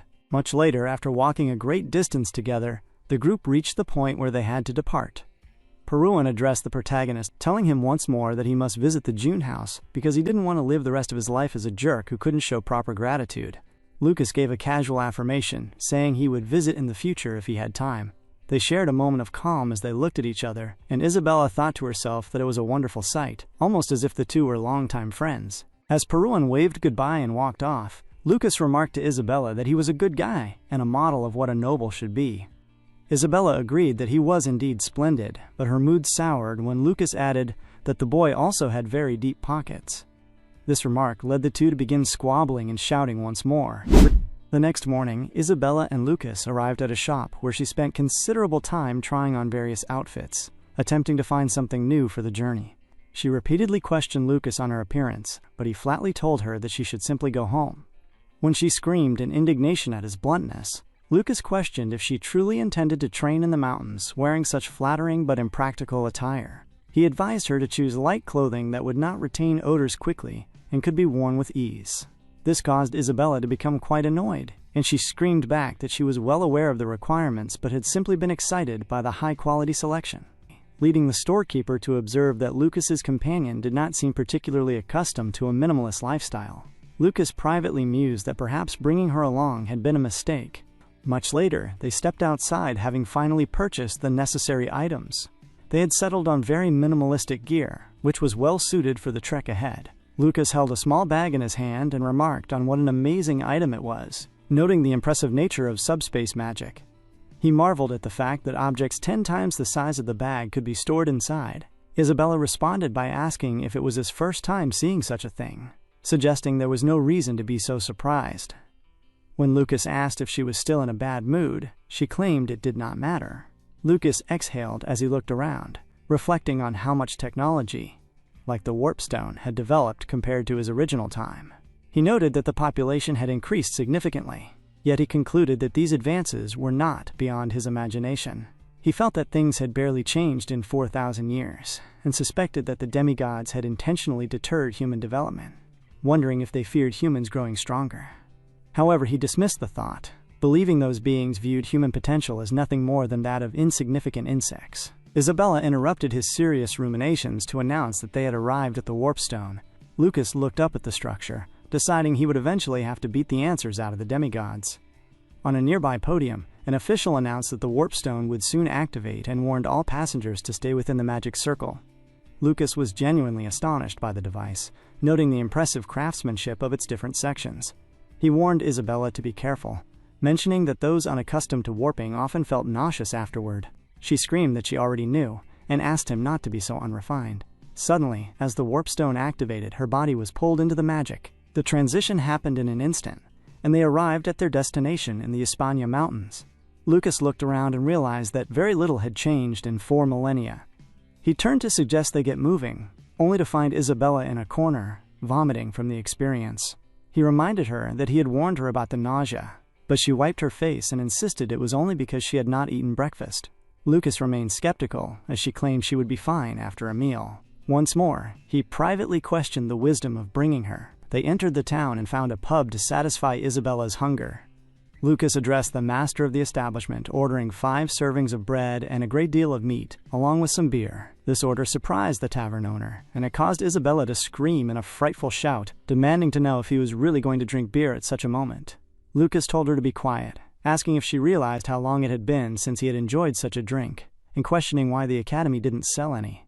Isabella continued to bicker, but her complaints were cut short when the owner plated the food. The owner asked if Lucas was a mercenary, but Lucas ignored him to focus on the meal. The man continued, suggesting that since they were planning to enter the Hispania Mountains, they must be newcomers. He noted their undamaged armor and new swords, remarking that they likely felt capable of hunting a dragon, though he added that such ambition was a privilege of youth. Lucas continued to eat and drink happily, ignoring the lecture. The old man then urged them to finish their meal and return home, warning that newbies should not challenge the mountains. Isabella mentioned she had heard it was a paradise for monsters, and was aware of the danger, but the old man cut her off, screaming that they knew nothing. This caused Isabella to pause as the other patrons began to smirk, but Lucas simply kept stuffing his face. The old man eventually apologized, explaining that he had a son their age who had always wanted to be a mercenary. He said he felt he had to intervene because the sight of them reminded him of his boy. When Isabella asked where the son was now, the man revealed that he had died after entering the Hispania Mountains. He explained that his son had died escorting a mother and daughter, only the daughter had returned alive to tell of his demise. He told them he wasn't looking for pity but was warning them to give up, as even experienced mercenaries rarely came out unscathed. This made Isabella uncomfortable, but Lucas eventually exhaled, declaring the meal delicious. He asked the old man to tell them more about the monsters in the mountain range. Isabella took a bite of the food and realized it tasted very strange, but Lucas and the owner were already deep in conversation. The old man asked if they intended to go even if it meant their deaths, and though Lucas said nothing, the man gave up and decided he wouldn't sleep well if he didn't share some knowledge. He brought out a map and began to brief them. Isabella realized the situation was even worse than she had imagined, but when the briefing was over, Lucas stood up and asked for the bill. The old man refused his money, saying he would put it on a tab so they would have to come back alive to pay it. Lucas questioned if the business could survive such a practice, but the man said he heard that all the time. As they walked out into the night, Lucas thanked him for the food again, specifically praising the special sausage. The old man called him a liar, stating the place was famous for terrible food, except for the beer. He promised to prepare better sausages for their return, and they shared a warm farewell. Lucas said he couldn't wait, and the man smiled as the two travelers walked off toward the Hispania Mountains. Before Lucas and Isabella could venture deep into the mountain, they were already set upon by atrocious beasts that prowled near the entrance. Lucas laid waste to them, while Isabella proved she was far from useless by using her electrical abilities to strike down the monsters in her path. As she exhaled from the exertion, they managed to calmly eliminate the creatures that had crowded the threshold. Lucas remarked that the Hispania Mountains were truly worthy of their fame. Isabella mentioned that she finally understood why he had brought her along, believing she would learn a great deal just by training in such a place for a month. However, Lucas corrected her as he walked off, stating that fighting monsters was not the primary reason for her presence. When she asked why they were truly there, he revealed that their destination was Schweitzer Wilsman's dungeon. Isabella was shocked, recalling the legends of the great sage's remote dungeon, which was said to hold the power to rule the world. She questioned if it was anything more than a legend, but Lucas countered that, knowing Schweitzer's personality, the dungeon was likely not a simple cave. Isabella found his familiarity with the personality of a long-dead sage confusing, but Lucas was already lost in thought. He remembered Schweitzer's last words from 4,000 years ago, describing a beautiful lake with a small island at the peak that pierces the clouds. Lucas looked toward the heights and realized the summit was likely the place called Drake Mountain, and the lake at the top was almost certainly a volcano. He mused that it was a location Schweitzer would have loved, and that they simply needed to find the island there. He turned back to Isabella, admitting that while the place was a legend, it was also extremely dangerous. He informed her that one should be at least a 6-star mage to challenge it, which left her stunned. Lucas then raised his hand and declared that he would rush to the 6-star stage in just 1 month. Isabella asked if he was insane, pointing out that even with the hardest training, reaching such a level usually took dozens of years. Lucas did not pay much attention to her protest, instead insisting they find a proper, safe place to train where they could easily concentrate mana. Early the next day, after continued skirmishes with the local wildlife, Isabella was huffing from the effort of dealing with a monster. She noticed Lucas watching the surroundings with intense focus and wondered what he had found. Lucas suddenly announced that he had located their spot, leading her to a space featuring a beautiful waterfall. Isabella was wowed by the sight, thinking it was truly amazing. Behind the falling water lay a hidden cave, and once inside, Lucas lit a light bulb to illuminate the space. He declared it their training ground for the next month. As Isabella began to unpack, Lucas called out to her, promising to finally show her the battle training method of the magic warrior King Kasajin. Isabella was overjoyed, but Lucas warned her that the technique was dangerous and could lead to her death if copied incorrectly. He instructed her to simply observe, for the first time, eventually levitating as he entered a deep state of concentration. Isabella watched in astonishment as time passed, and the energy exuding from Lucas caused even the waterfall outside to look more ethereal. Lucas began gathering mana from the energy around him, drawing from the waterfall and the entire mountain range. Everything centered on his abdomen, swirling in a bright, dazzling display. Isabella realized he was absorbing mana from the whole of the Hispania Mountains, wondering if he was pushing the mana room in his abdomen to its very limits. Lucas meditated through the day and into the night. By the next morning, the mana in his belly had become incredibly refined. When he finally opened his eyes, breathing heavily, he told Isabella that the preparations were finished. To his great surprise, he looked over to find that Isabella was doing exactly the same thing, showing a level of mana control that exceeded even Lucas's high estimations. He realized her talent and passion for learning surpassed what he had predicted. When Isabella opened her eyes, she found Lucas grinning at her. He praised the girl as being pretty impressive, causing her to blush. Lucas then suggested they get something to eat, a proposal she happily accepted. Lucas opened his bag, and the contents flew out instantly as he reached for the jerky he needed, offering some to Isabella. She initially declined. Lucas insisted she eat, explaining that her brain was misinterpreting the feeling of mana repletion for satiety. He urged her to force it down if necessary, leading her to begin munching on the food. The two sat inches apart, and as she ate, Isabella found herself blushing while looking at Lucas. She admitted that until recently she had never imagined spending time with him in this manner. She mentioned that she had always been observing his unordinary willpower, even when he was just a student being bullied. She paused before noting that he felt like a different person lately. She observed that it was as if he knew exactly where he needed to go, without the slightest hesitation. Lucas asked her which version she believed to be the real him, causing her to laugh. She suggested that both versions were obviously the same person, as humans do not truly change but only grow. Lucas smiled and exhaled as she thanked him for his change, noting that previously he wouldn't have been so direct. While they spoke, Lucas began forming a mana circle around the room. When Isabella asked what he was doing, he explained that he was setting up a barrier so that it would not be a pain if monsters attempted to enter while they slept. After completing the task, Lucas laid down on his mat and told her he was off to rest, advising her to get plenty of sleep since it was only the first day. He fell asleep instantly and began to snore. The next morning, Isabella rolled her head slightly upon hearing Lucas's voice. He was already meditating and noted that she was finally awake. When she asked how long she had been asleep, he told her it had been roughly 5 hours and warned her to think of that as her last break. He announced that the real training would now begin. Lucas repeated his warning that it was an extraordinarily dangerous method and told her to watch without imitating him. He took a serious stance and began to gather mana, causing Isabella to watch the energy in his belly intently. The mana began to separate into fire and what appeared to be ice, forming a type of yin and yang shape as the attributes twirled around each other. She realized he was separating the gathered mana into contradicting attributes, forcing them to fight while keeping each other in check. It appeared as though a war was being fought within the microcosm of his body. The battle between the ice and fire energy was visible in his eyes. For a moment, the water energy seemed to overpower the fire, but Lucas immediately balanced it out, ensuring that neither attribute could dominate the other. Isabella recognized that the essence of battling was stabilizing a balance that refused to stay aligned. She was stunned by the discovery, marveling at what the method entailed.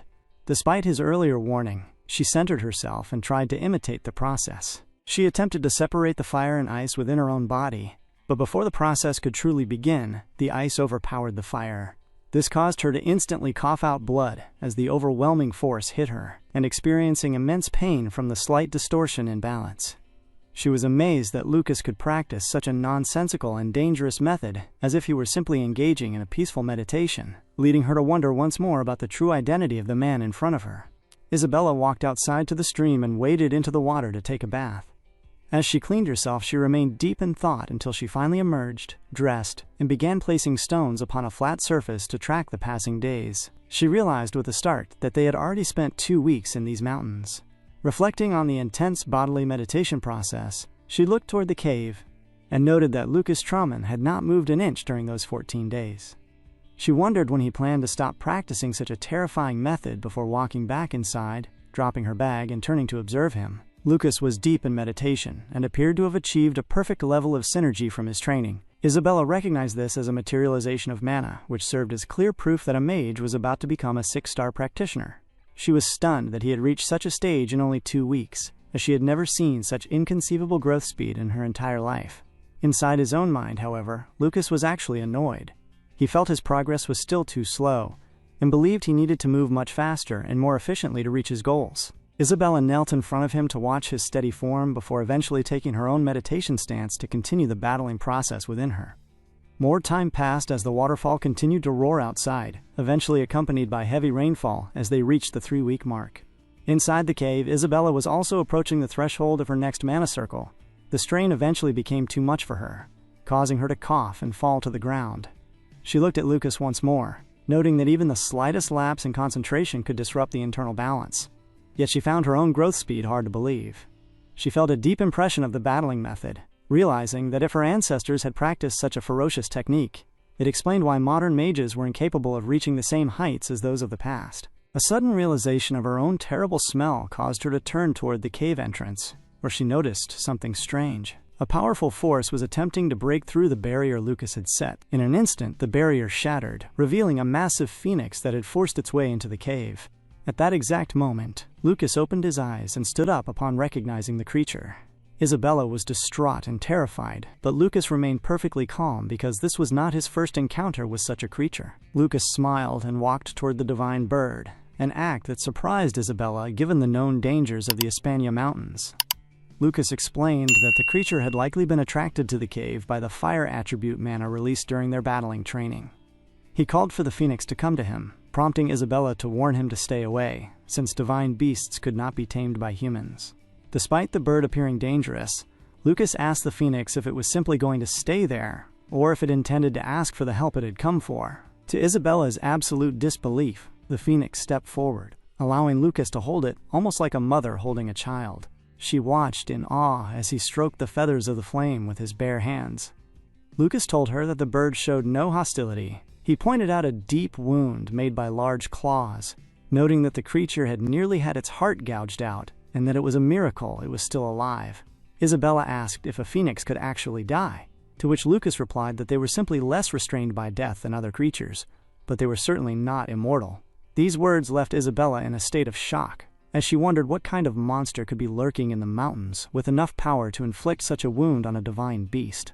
Lucas continued to stroke the phoenix, observing that it had clearly fought against an overwhelming opponent. He spoke softly to the creature, assuring it that he could help, and patted its head with a smile. The divine beast seemed to feel more vulnerable and open under his touch, eventually laying itself upon the ground. Lucas began to channel a strange form of magic to heal the bird, a sight that caused Isabella to marvel at how the legendary phoenix was behaving like a little chick in his presence. Lucas jokingly remarked to the bird that it was taking away the fruits of his hard training, leading the phoenix to respond with soft cuckoo sounds. He quickly followed up by telling it he was only joking, and urged it to stay still while he finished the process. Watching this interaction, Isabella realized that Lucas was capable of wearing such a gentle expression. She noted that not only was his look different, but his very manner of speech had shifted, making him feel vastly different from the person she knew. As Lucas worked, his mind drifted to a memory from the past where he had teased another phoenix. He recalled asking that old friend if the day wasn't nice and chilly, and mocking the idea that a great phoenix would be weakened by a light drizzle.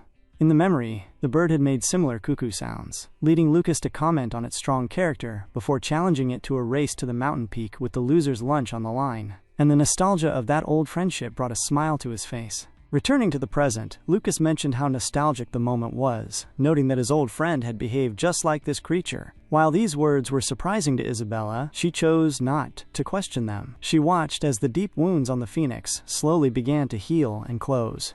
She wondered if the creature was regaining its natural healing power by recovering its energy through Lucas's assistance. Soon the phoenix rose, appearing fully healed, and let out a scream so loud that Isabella had to cover her ears. Lucas placed a hand on it once more, thanking it for helping him remember old memories, telling the phoenix to choose its opponents more wisely in the future. After a short, meaningful glare between them, the divine beast flew out of the waterfall dungeon and went on its way. Lucas looked down and noticed a feather left behind on the ground. He bent over to pick it up, noting that the bird didn't have to leave such a gift. He explained to Isabella that the feather could be used to heal injuries, produce powerful magic items, or be sold for a very high price. He tucked it into his subspace bag, remarking that the phoenix seemed to be the type to repay its debts, unlike certain people he had been sheltering for weeks who offered no help. This comment perked Isabella's ears, leading her to ask if he was referring to her. Lucas offered no answer, simply returning to his mat and sitting down. Isabella asked him if he could manage to talk nicely with humans as well. She looked at him with a mix of worry and awe, thinking that his mysterious appearance mirrored that of a divine master. She noted that he was a truly outstanding person, despite his disrespectful attitude. She reflected on the contrast between his sharp, cold-hearted demeanor and the quiet, gentle way he had looked at the phoenix. To her, his vast knowledge and mature speech made him seem like an elderly sage, possessing the depth of a flawless great mage, leading her to realize that she held deep feelings of admiration and respect for the man before her. As the month drew to a close, Lucas finally opened his eyes and exhaled deeply. Isabella watched him get up and realized that he had actually succeeded in his goal. She congratulated him on becoming a 6-star mage, noting with amazement that Lucas had hit that incredible milestone in exactly the time he had predicted. Isabella gazed at him in sheer disbelief, reflecting on the fact that the youngest person in recorded history to reach such a height was 35 years old. She felt certain that if the public ever learned an academy trainee had reached the 6th star, the entire world would fall into an uproar. Lucas took a deep breath, noting how pleasant it felt to finally be able to gather mana simply through the act of breathing, but the sudden strain caused him to fall backward. Isabella screamed out and caught him before he hit the ground. Lucas admitted that his body was in a total mess, simply because he had fasted for a week during his breakthrough. When Isabella asked if he wanted some beef jerky, he declined, suggesting they go hunt instead so he could get some oily food into his stomach. Outside, they were met with a startling sight. The area was littered with the bodies of fallen minotaurs. Isabella wondered what could have happened, quickly realizing that the phoenix they had helped was likely the one responsible for the carnage. Lucas noted that it was no wonder he hadn't sensed any monsters during his meditation, leading Isabella to feel a sense of warmth at the thought that the divine beast had been trying to protect them. She remembered how Lucas had comforted the creature, and Lucas privately thought that the rascal shouldn't have taken his parting words so seriously as to act as a guardian. He told Isabella there was no longer a need to hunt and suggested they head toward Schweitzer's dungeon after finding a quick meal. But their plans were interrupted by a loud human cry echoing from a distance. Even though he was starving, Lucas knew he had to investigate, and he dashed toward the source of the voice instantly. Isabella called after him, wondering what she was supposed to do by herself as he disappeared from sight. The scene shifted to a different area where a man was tied to a wall, weeping and pleading for his life, with a dagger embedded in the wood right beside his head. A group of bandits was playing a cruel game with him, using him as a living target. Other men, who had not been so lucky, already lay lifeless nearby, victims of the same sadistic sport. One bandit laughed at the vice-captain of the Scorched Axe bandits, mocking his terrible aim, but the vice-captain blamed his performance on a hangover before another man named Victor stepped up for his turn. From the corner, their chief barked at them to stop messing around and get moving. He expressed his annoyance at being cooped up in the irritating mountains for over a month, waiting for a specific woman to pass by. Ignoring the chief's temper, the man with the dagger bragged to his companions that he would stab the captive square in the forehead, calling for a 10-point throw. He launched the blade, and the captive screamed in terror, but before the metal could find its mark, something struck the dagger away. The blade deflected and fell harmlessly to the ground, leaving the bandits stunned. One of them laughed, teasing his comrade that the wind didn't want to help him, while the frustrated thrower complained about the interference. As one of the men walked over to retrieve the weapon, he suddenly spotted Lucas standing right in front of him. Surprised, the bandit asked Lucas who he was, and the rest of the crew grabbed their weapons in a panic. They looked at Lucas's haggard appearance from his weeks of training and mocked him, wondering if the boy was a walking corpse or simply about to die. Lucas ignored their insults, his eyes glaring, as he surveyed the lifeless bodies of the innocent people they had used for target practice. He remarked with cold fury that they seemed to be enjoying themselves, using humans as dartboards. One of the bandits laughed, asking if the corpse was actually talking. But the mockery was cut short when Lucas manifested an ice scythe from the air. With a singular fluid motion, he struck the man's neck, detaching his head instantly. The space fell into a horrified silence as the bandits realized the sheer power they were facing. The leader in the corner recognized the manifestation as high-level magic, sensing the weight of a powerful mage. Lucas offered a chilling smile, greeting his new friends and stating that it was time for a lesson they wouldn't forget. Isabella ran through the forest in a frantic attempt to find Lucas, but when she finally reached the clearing, she discovered that he had already decimated the entire group of bandits. He stood there calmly looking forward, prompting Isabella to ask if he had truly killed every one of them. Lucas mentioned that he had allowed a single survivor to escape, though he had placed tracking magic on the man to follow his trail. Lucas looked down at the fallen leader and noted that they had referred to him as the vice captain, resulting in the realization that a captain must be stationed elsewhere. She asked if Lucas planned on annihilating the entire crew, to which he replied that he could not act as if nothing had happened after they had murdered innocent people. Privately, Lucas felt a deep disgust, wondering if the demigods enjoyed watching humans degenerate by hating and killing each other. He thought to himself that he would gladly mess up their entertainment, for even the smallest thought of demigods being happy sickened him. Just then, the man tied to the tree asked if he had been saved, but Lucas told him that, unfortunately, he had lost too much blood and they were under no obligation to take him along. The man screamed and begged for his life, claiming he could not die yet, but Lucas turned to walk away. It was only when the man began to cry and mentioned wanting to apologize to his father before dying that Lucas paused and turned his attention back to him. Meanwhile, a report reached the main leader of the bandit crew, stating that their third platoon had been wiped out by a ghost. Captain Charles reacted with disbelief, asking if the messenger had drunk an entire barrel of ale, but the man screamed that it was the truth. He described a figure with whitened hair scattering in the wind and a skinny body that smelled of rot, noting that the intruder's mastery of mountain fighting had left them unable to fight back. He claimed he had seen the heads of his members flying in an instant and had barely escaped with his life. This caused Captain Charles to realize they were dealing with a magician, a conclusion supported by his subordinate, who noted that the perpetrator seemed capable of double casting. Concluding that they were facing a battle mage, the leader ordered his men to increase their lookouts and inform everyone the moment the ghost was found so they could kill him. The subordinate wondered if the Aquareed house had hired the magician, but Captain Charles dismissed the idea, stating that such a prideful family of knights would never use mages as bodyguards. He then questioned his men about a man they had been using for target practice, and the bandits apologized, explaining they had been bored. They mentioned the victim was just a random mercenary who had been escorting a mother and child. This led the leader to wonder exactly who this mysterious mage was, as a simple mercenary wouldn't have the means to hire such a powerful protector. The scene then shifted to a different area where a carriage lay scattered on the ground amidst the bodies of fallen knights. Captain Charles stood in the center of the carnage, smiling as he told his target not to look at him with such hatred because he had searched for her for a long time.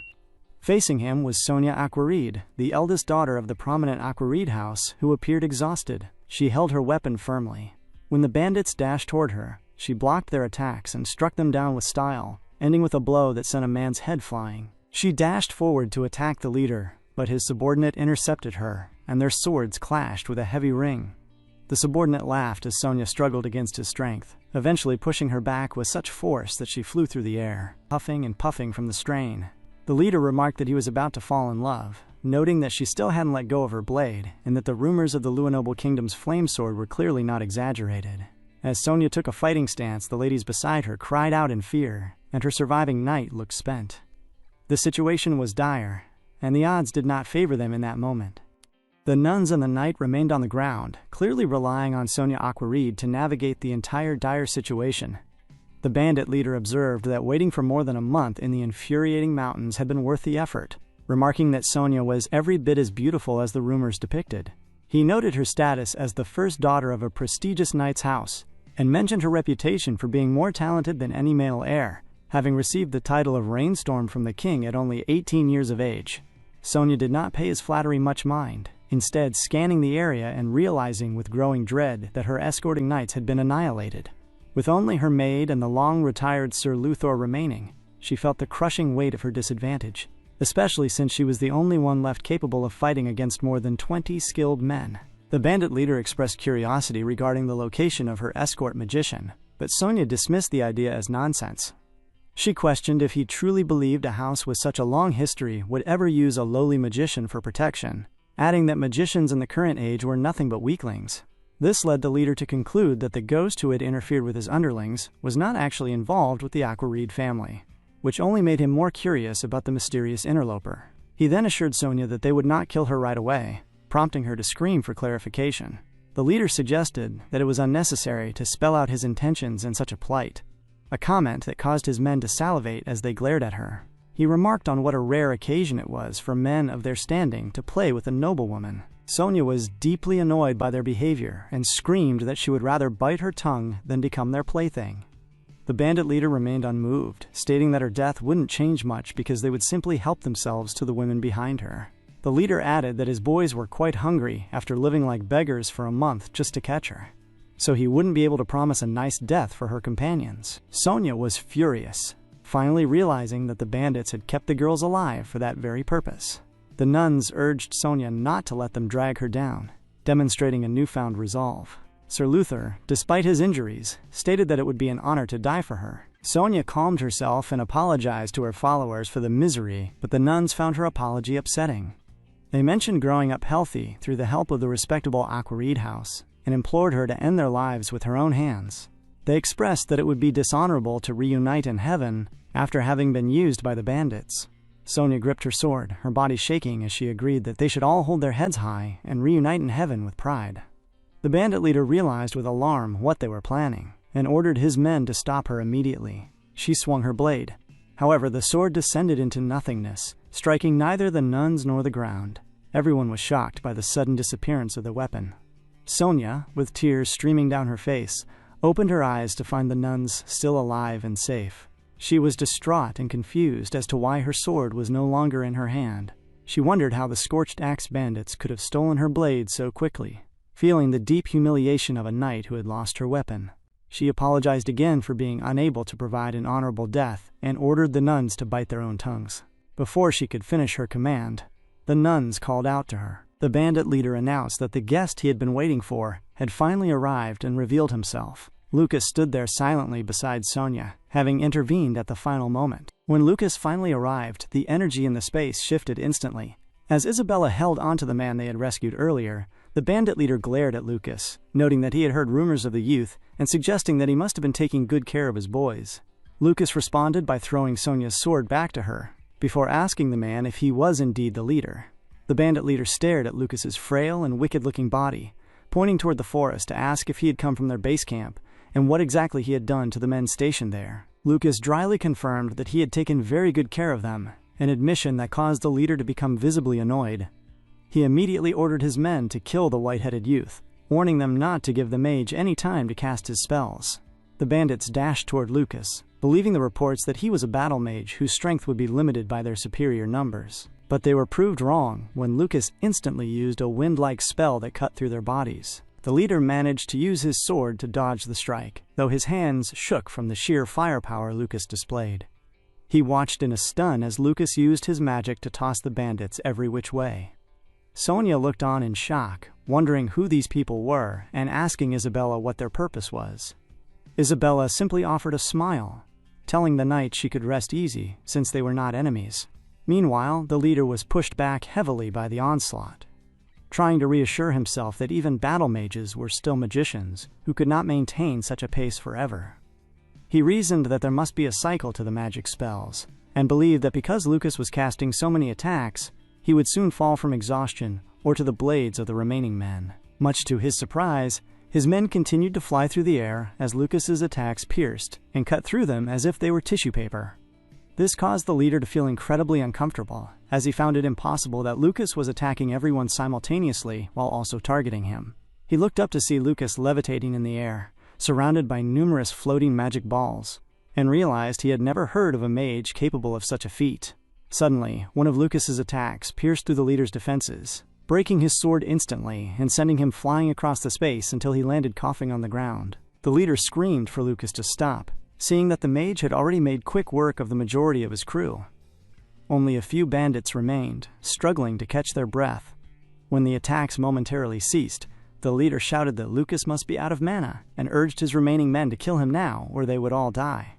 Sonia also worried that his mana had been depleted and offered to help, but Lucas raised his hand and told her to stay back, warning that what he was about to do next was dangerous. Lucas then channeled a different type of magic, causing the ground to rumble violently.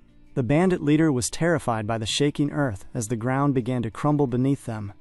An earthquake-like force caused the terrain to collapse, and the bandits began to sink into the crumbling earth while screaming for mercy. The earthquake swallowed them entirely, and the rocks crushed them underneath before the ground suddenly closed back up. Sonia stood beside Lucas, watching the entire event unfold in silence, as she realized Lucas had completely annihilated the bandits by burying and squashing them instantly in a gruesome display of power. Sonia cried out in disbelief, questioning how a 5-star magic spell like an earthquake could be cast while simultaneously facing a group of mercenaries. Isabella explained that the earlier strikes were merely a diversion to buy time for the more complex spell. This revelation caused Sonia to scream in response, stunned by the idea that a storm of light arrows had been nothing more than a distraction. She admitted that she had never heard of such proficiency in double casting, a sentiment Isabella shared until the day she met Lucas Trauman. Sonia found her interest piqued by the young man, noting that this was her first true exposure to a magician's battle, which felt entirely new and peculiar to her. As the dust finally settled, Sonia presented her sincere gratitude for his help, introducing herself as Sonia Aquareed of the Luanoble Kingdom. In response, the youth introduced himself as Frey Blake, though internally Lucas wondered where he had heard the name Aquareed before. Sonia was visibly surprised by the lack of courtesy in his introduction. Dazed by his bluntness, Isabella stepped in to apologize, explaining that he was still somewhat inexperienced in terms of manners. Lucas questioned what was wrong with his manners, causing Isabella to ask if he truly believed he was being polite. Nearby, Sonia asked Sir Luther if he knew of the Blake house. The knight confirmed that it was one of the houses with a highly noble lineage within the Castcow Empire, noting that the current head, Isaka Blake, was one of the Empire's 8 7-star magicians and master of the 6th Magic Tower. This made Sonia wonder how a person of such noble standing could appear so haggard. Lucas asked the group where they were headed, and Sir Luther mentioned they were going to a city called Hispaniola nearby. Lucas noted that they were also headed there, and offered to guide them. The knight thanked him but pointed to the bodies on the ground, explaining that they first had to gather their fallen escort knights. He suggested that Lucas and Isabella take their leave first, since the task would take a while. When Lucas asked if they intended to bury them there, Sir Luther admitted they had no choice, as they could not transport all the bodies to the city. Lucas insisted he would take them himself. Suddenly, Lucas used his magic to levitate all the bodies, and simultaneously fixed the broken carriage as if nothing had ever happened to it. This display was shocking to Sonia, as Lucas carefully placed the bodies inside the carriage and asked if they were ready to go. As they moved toward the seaport with the carriage, Sonia suddenly screamed that she had thought he was at least 30, only to find out he was 20. She looked at him and thought to herself how strange he was, but Lucas simply remarked that it was nice to be young. Sonia was confused by his comment, but Lucas redirected the conversation to the mercenaries, noting that they seemed to have been waiting in the mountains for over a month.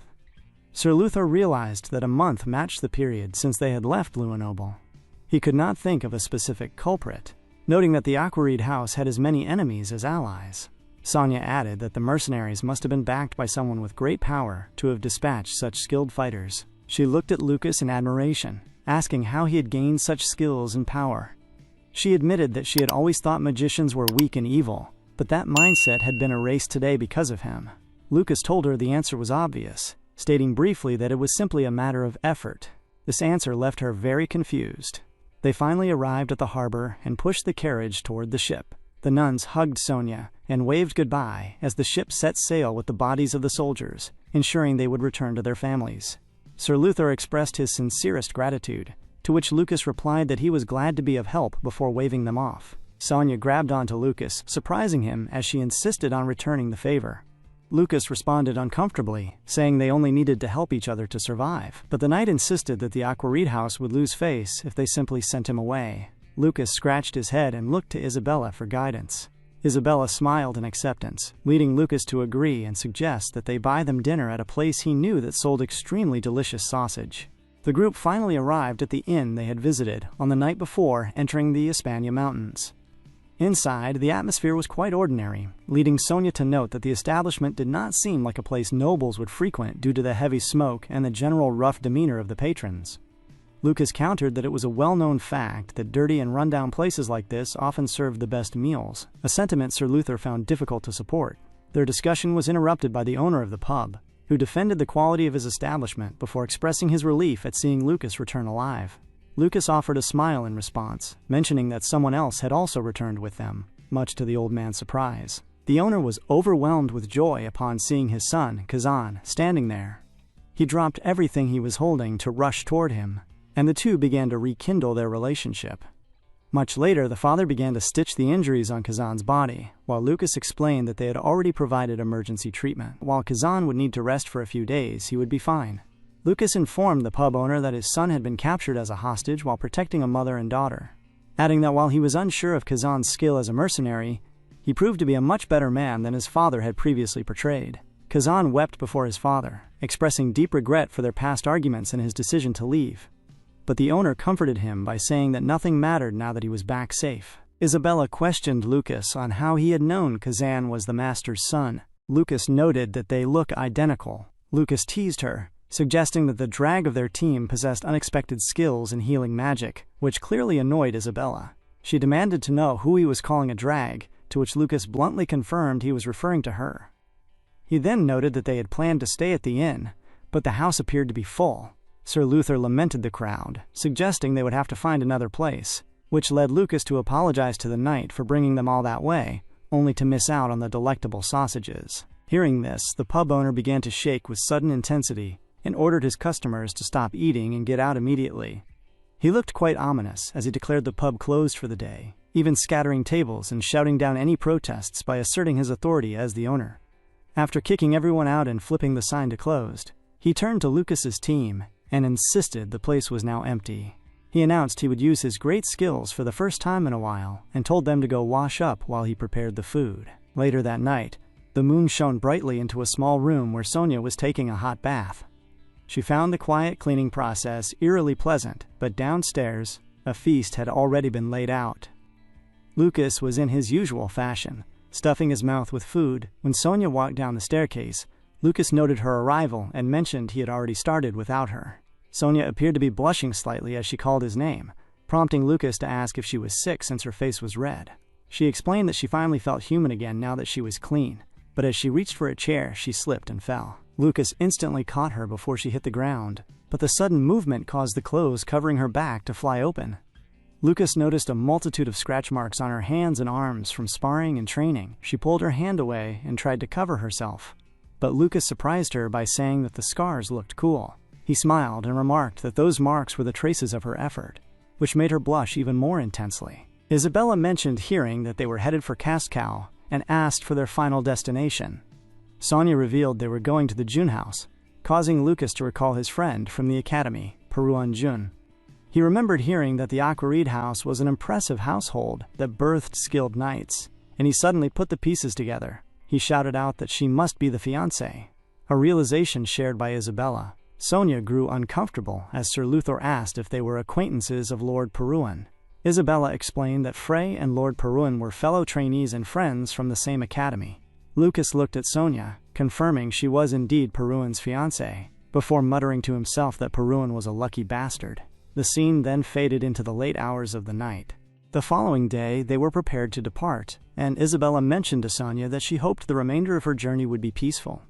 Sonia expressed a sincere request for them to visit the Jun house once their business was concluded, a proposal Lucas accepted with a simple nod. This caused Sonia to smile brightly, stating that she would be waiting for them. Later that same day, the scene shifted to the forest where Lucas and Isabella were walking through the dense brush. Isabella felt a wave of frustration, privately reflecting on how dense Lucas could be regarding Sonia's obvious interest. Lucas noticed her expression and asked why she was making such a face. He then pointed forward, announcing that they had finally arrived at their destination.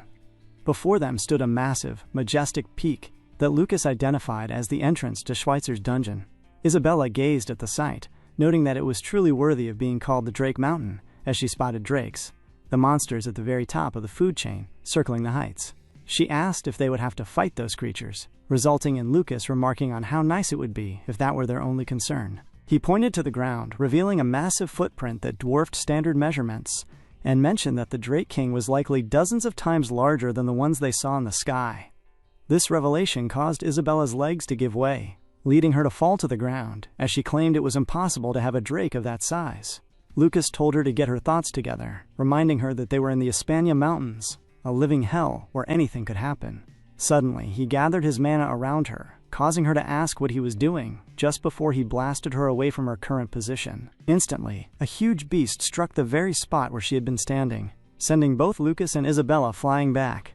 They landed and took their fighting stances, with Isabella initially wondering if Lucas had gone crazy.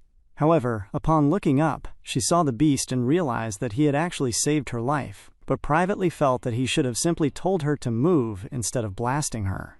Lucas observed the ogre, noting its bloodshot red skin and 3 eyes, which led him to conclude it was a mutant. The mutant ogre turned toward Isabella and let out a deafening roar before dashing in her direction. Isabella immediately used her fire magic, blasting a spell toward the creature that struck it with full force. Lucas was surprised by the display, realizing she had become much stronger than he expected, yet the attack proved insufficient. As the dust settled, the mutant roared again, the fire seemingly dissipating from its body without leaving a mark. Isabella grew distressed, noting that her attacks were not effective. Lucas looked at her, sensing that she wasn't yet aware of how to measure the creature's built-in strength.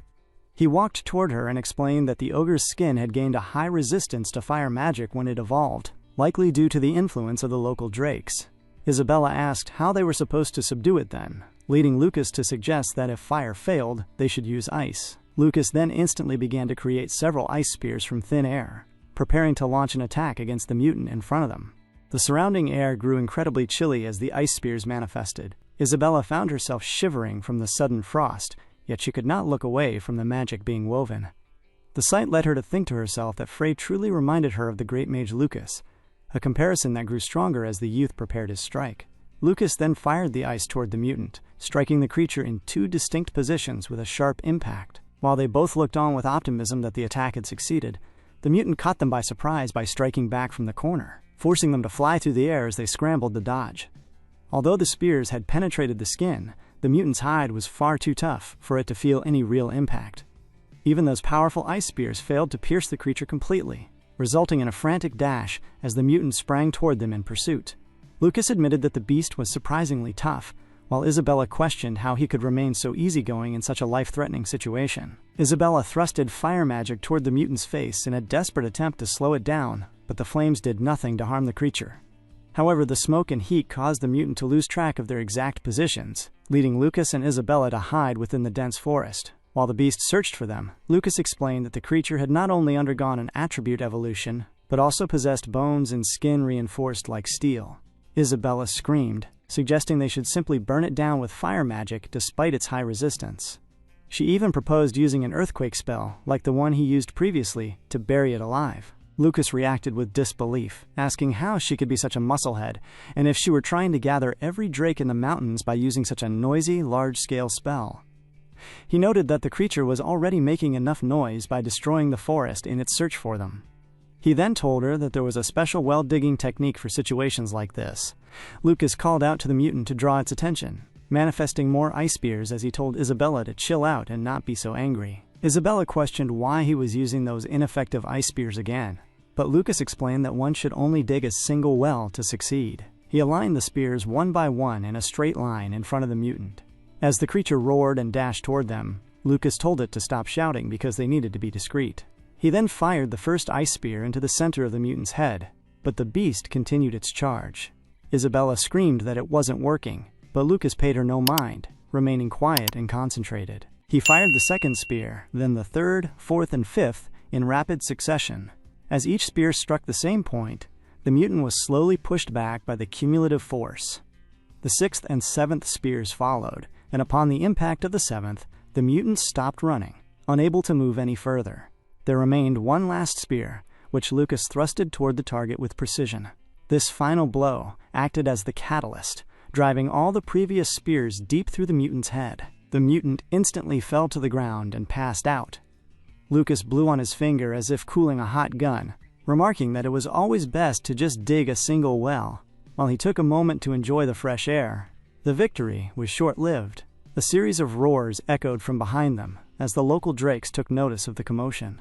Lucas complained that the shitty ogre had managed to gather all the drakes after all. He looked up at the incoming drakes, noting that this journey provided absolutely no time to rest. Heavy fire began to descend from the skies as a drake launched a fierce attack, forcing Lucas and Isabella to seek cover. Lucas quickly manifested a shield to block the descending flames, but the protection proved insufficient against the creature's persistence, resulting in a desperate run into the depths of the forest. Isabella attempted to fight back by firing ice arrows, yet the drake's skin was far too tough for such magic to leave a mark. As the monster prepared to unleash another torrent of fire directly at her, Lucas moved with practiced speed. He appeared behind the beast and thrusted an ice spear through it in an instant, causing the life to seep from the drake's eyes as it crashed heavily to the ground. Their momentary relief was cut short by a much louder, more terrifying roar that echoed through the trees, causing a wave of fear to wash over them. They turned to see the massive form of the Drake King approaching. Isabella nearly screamed in terror, but Lucas quickly grabbed her and muffled the sound, whispering for her to keep quiet. He noted that the Drake King was not an opponent they could defeat at their current level, and suggested they wait silently for it to pass. The Drake King roared violently while searching for the interlopers, its massive legs passing directly in front of their hiding spot. Isabella struggled to compose herself as the earth shook with every step, but the creature eventually walked past them as though they were invisible and exited the forest. Once the danger had faded, Isabella began to cough, realizing they had narrowly escaped notice. The scene shifted to a quieter space where Lucas sat meditating while Isabella used her magic to heal his remaining injuries. Upon finishing, she announced that the treatment was complete. Lucas held a butterfly in his hand, reminiscing on the past 2 weeks they had spent fighting monsters in the mountain range. He felt that his mind was now fully in sync with his body, which made the arduous journey worth the effort. Yet he acknowledged that his most important task still lay ahead. He released the butterfly and told Isabella it was time to move toward their true destination, Schweitzer's dungeon at the mountain's peak. They flew swiftly toward the summit, and as they approached a beautiful lake, Lucas warned Isabella not to deactivate her barrier. He remarked that, given the owner's personality, he wouldn't be surprised if Schweitzer kept monsters hidden in the water. Isabella expressed surprise, asking how he could possibly know the dungeon was located there. Lucas exhaled, explaining that he remembered descriptions of a mountain piercing the clouds with a beautiful lake and a small island at its peak. Isabella remained confused, asking Lucas who he truly was, but he paid her no mind as they finally descended toward the entrance. Isabella was stunned by the magnificent island before them, while Lucas smiled and referred to Schweitzer as a sneaky lad. He noted that buried beneath the humble-looking island was a dungeon many times larger than the landmass itself. He compared the setup to Schweitzer's own nature, appearing humble on the surface while being secretly extravagant. These words left Isabella feeling a bit distraught, though she remained silent as they began to explore. They soon reached a massive tree and discovered an entrance nestled at its base. Isabella marveled at the size of the tree, while Lucas noted it was the obvious entrance and even complimented the inclusion of stairs. As they began their descent, the path was filled with light to ensure visitors would not be afraid. Walking down the stairs, Isabella felt a wave of shyness and tried to call out to Lucas but found herself unable to do so. She tried to dismiss her own recurring thoughts that Frey might actually be Lucas, telling herself not to bother with such useless ideas. They continued wandering deeper into the quiet, illuminated depths of the dungeon. As they ventured into the dungeon, they arrived at a massive door that loomed before them, glowing with a pulsing blue energy. Lucas reached out to touch the surface, leading Isabella to ask how they were supposed to open such a formidable barrier. Lucas explained that the door was protected by a spell Schweitzer Wilsman had concocted himself, noting that any attempt to open it by force would result in them being obliterated. He then moved toward a crystal ball positioned nearby and placed his hand upon it, causing the artifact to release a massive amount of aura. A thick puff of gas suddenly billowed from the crystal, resulting in Isabella screaming and asking why smoke was filling the space. The vapor quickly gathered and coalesced, forming the shape of a very small boy. The figure began to speak, performing a strange mic check to see if he could be heard, which struck Isabella as incredibly odd, but her attention soon shifted to Lucas, who appeared visibly shocked. All of his focus was pinned on the boy, who welcomed them to his dungeon while remarking that he did not know what misled magicians were pursuing in such a place. Lucas extended his hand toward the boy, but his fingers simply passed through the image, leading Isabella to realize it was merely a welcome message recorded using mana. Lucas noted that the boy was as noisy as usual, his body shaking as he smiled through the tears building in his eyes. He jokingly asked the image how many years it had cheated on its appearance for the recording, pointing out that the boy was supposed to be a senior. Lucas mentioned that it was nice to see him again, addressing him as Schweitzer Wilsman. Isabella was shocked by the revelation of the boy's identity, but the recording continued, asking what had brought them to this place and requesting to be enlightened. Isabella noted that they could not actually converse with the image, and although Lucas called out to his old friend, the recording merely stated that they could try to tell him their reasons, but it would not matter since the message was automatic. This caused a brief sense of discouragement, but the image of Schweitzer promised that they would obtain whatever they desired, because they were within his dungeon. Lucas asked the image how he had died, but Schweitzer, unable to hear the question, moved on to the next phase of the recording. He explained that he could not allow them inside without a little test, requiring the correct answer to a specific question to enter. He warned that even a single mistake could result in them being unable to escape the place for eternity.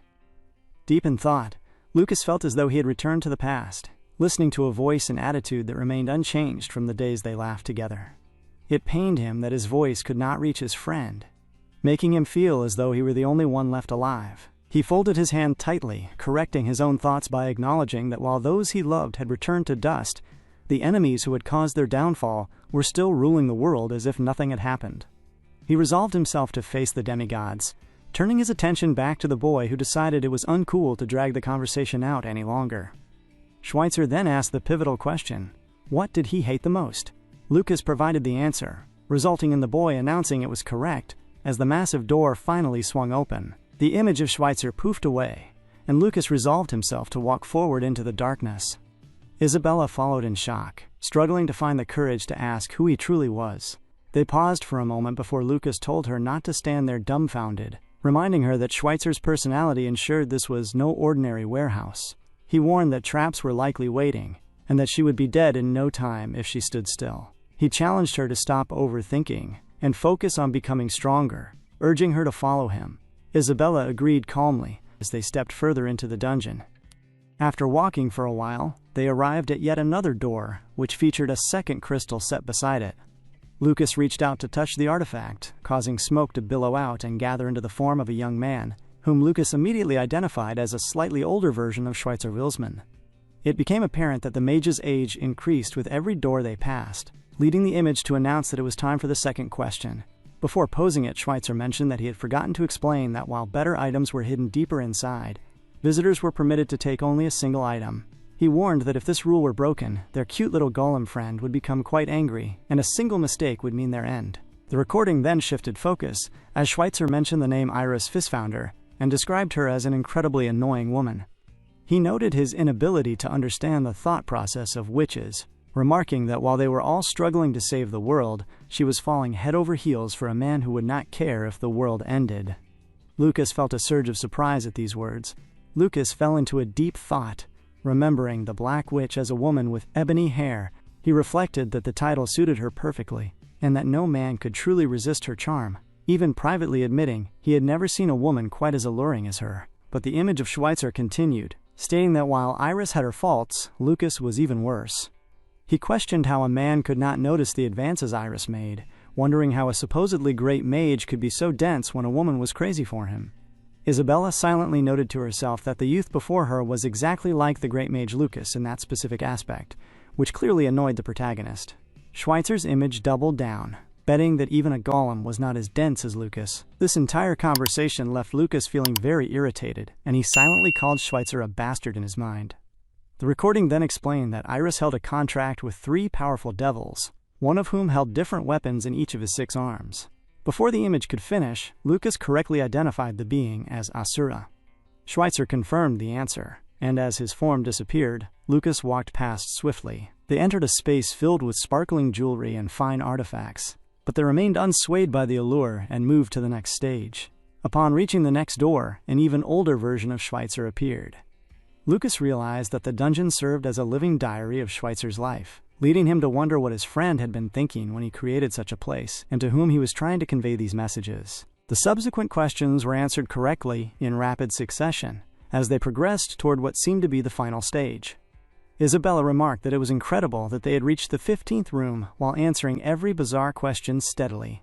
Lucas admitted it was odd that the subjects were not related to magecraft at all, leading him to wonder about the mage's true intentions.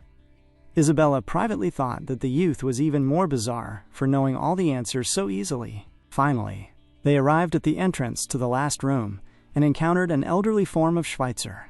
This version caused Lucas to be deeply moved as the image called out the name of Lucas Trauman, hailing him as the great mage who was the strongest at age 40 and the Grand Master of humanity. Schweitzer stated that it was his life's greatest pride to consider such a man a dear friend. Lucas responded with a shaking voice, confirming that Schweitzer was also his best friend, his body trembling as tears built in his eyes. Isabella was gripped by confusion, wondering what the youth had just said as she watched his emotional reaction. The image of Schweitzer then posed the last question, asking for his own real name. Lucas smiled, realizing that the weird questions were designed so that he alone could answer them. He looked forward and stated that the name was Schweitzer Wilsman. Isabella was surprised, believing this to be untrue, but the image smiled and told them to head inside, stating that everything in the room had been prepared for him. Before Lucas could respond, the recording told him to take care of everything and addressed him once more as Lucas. The protagonist stretched out his hand as the image of his old friend puffed into dust, leaving his body shaking with profound sadness. Behind him, Isabella remained in a state of shock, finding it incredibly strange that the great sage had called the boy Frey by the name Lucas, leaving her unable to comprehend the truth of what was happening. Upon entering the final room, the pair discovered a space that felt unexpectedly cozy and livable compared to the previous chambers. Lucas scanned the area and suddenly announced that he had found what he was looking for. Isabella asked what he had discovered, leading him to pull out a small bottle and identify its contents as Frozen River. Isabella was visibly shocked by the name, questioning if it was truly the legendary solution created in the Wailing Cave, where a single drop formed every 1,000 years. She noted that such a miraculous elixir could easily expand a person's magic channels and increase their inner mana, instantly raising an ordinary human to a 4-star stage with just one drop. Lucas remarked that she was as knowledgeable as ever, which caused Isabella to dash toward him in disbelief, as she had previously heard that the elixir was merely a myth. Lucas asked her to calm down, explaining that he absolutely required the substance if he intended to reach the 7-star stage. Isabella looked around the room and asked if that was the sole reason he had come there. Before pulling out an earring and inquiring of its nature, Lucas noticed the item and described the design as pitiful, a sentiment Isabella shared as she held it. Lucas muttered about that old rat leaving such things in the room, which confused Isabella until he explained that those were actually Typhon earrings he had made himself. Isabella was stunned, asking how things he made could possibly be inside the final room of Schweitzer's dungeon. Lucas revealed that those earrings were items he had crafted 4,000 years ago, calling Schweitzer a sneaky bastard for keeping them. He explained that he had originally made them when he had nothing else to do, and gave them to Schweitzer because the man liked them for some reason, resulting in his friend storing them safely for all this time. Isabella tried to comport herself despite the weight of these words, and asked him to elaborate on what he meant. A heavy silence fell between them for a second, before Lucas stated plainly that he was Lucas Trauman. This revelation acted as a massive shock to Isabella, who could only glare at him in silence. Lucas continued by explaining that 4,000 years ago he and Schweitzer had rebelled against the demigod lord, leading to his imprisonment in the darkness of the abyss for 4 millennia. He described how a voice eventually pierced that darkness and reached him, the voice of Frey Blake.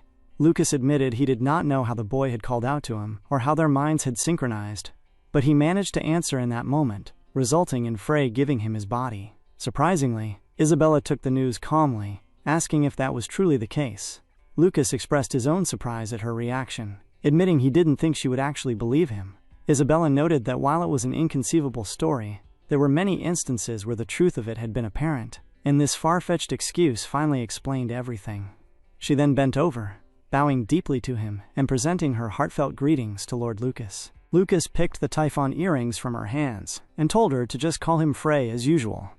He mentioned that maintaining his cover would help him succeed in his goal, urging her to read the mood and act as she always had because her formal greeting gave him goosebumps. She eventually picked up another item and asked if he had also made the scent-enhancing bracelet in her hand.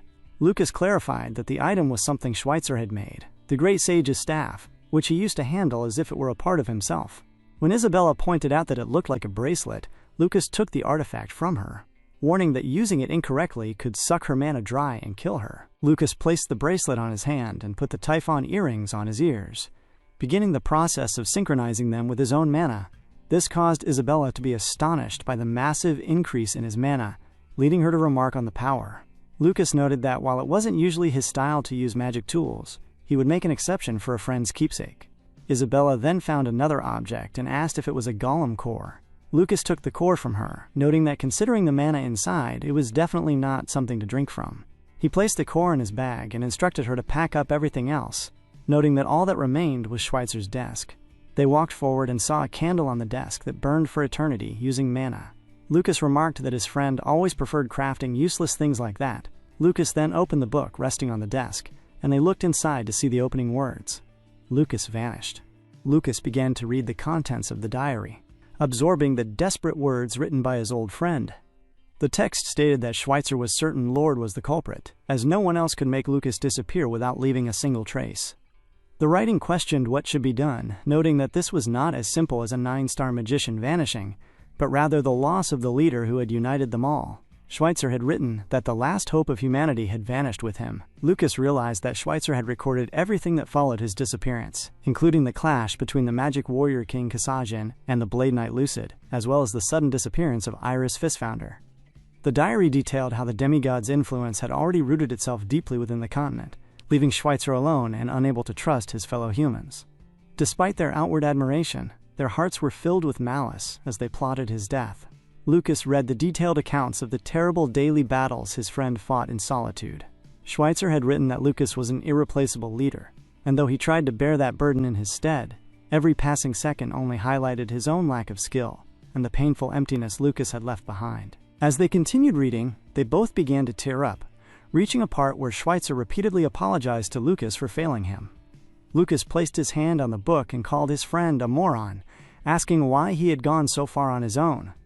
He admitted to himself that he only truly understood the weight of being left alone after experiencing his current life. He told the memory of Schweitzer that he would inherit the loneliness and the will left behind, promising that he would definitely strike their enemies right in the face. Isabella broke the brief, heavy silence by pointing out that there was another page left. This page was an address to whoever found the diary, instructing them to complete Anastasia, as all of Schweitzer's records were contained within his greatest masterpiece. Isabella asked Lucas what he thought Anastasia could be, prompting him to pull the core from his bag and look at it once more. He realized that this gem must be the golem's core, and that Schweitzer must have reached the pinnacle of his craft to call it his masterpiece. As they climbed the stairs to exit the dungeon, Lucas mused about the nature of Anastasia, leading Isabella to ask if he could complete the golem using that core. Lucas was struck by those words, which caused his thoughts to drift back to a memory of the past.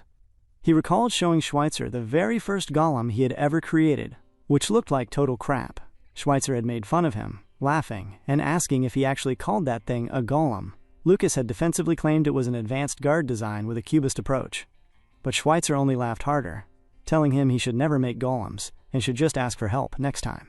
Schweitzer had joked that he could make something better using only his tongue, which resulted in Lucas asking how long it had been since he was last hit with a fireball, before actually blasting him across the space. Shaking off the memory, Lucas told Isabella that if they completed the golem, they would finally learn the unrecorded history. When she asked what that meant, he explained it covered everything that happened while he was locked in the abyss. As they neared the exit, Lucas suddenly felt a strange, heavy energy. He told Isabella that as soon as they were outside, she needed to head back to the village immediately. Upon stepping out, they saw drakes flying everywhere, and directly in front of them, the Drake King was laying in wait. They began to shrivel under the pressure of the beast's presence. Lucas glared at the massive creature and asked if it had been waiting for him, to which the Drake King returned an intense, predatory glare. The drake sat atop the mountain hill directly in front of Lucas, who demanded to know if the creature had been waiting for him. He asserted that he already recognized the monster as an intelligent being, a statement that clearly surprised the beast. The drake laughed, remarking that Lucas was an interesting one for fearlessly stepping into the mighty Torkunda's territory. Lucas then questioned why the drake had not attacked them back in the forest, despite noticing their presence. As he spoke, Isabella noticed that his voice was shaking, leading her to realize she had never seen him in such a nervous state before. The drake laughed again, explaining that he had been waiting for them to exit the dungeon, because those who emerged from that place always carried something valuable. This revelation caused Lucas to think of the bottle he had retrieved, and he told the Drake that he finally understood how the monster had grown so large.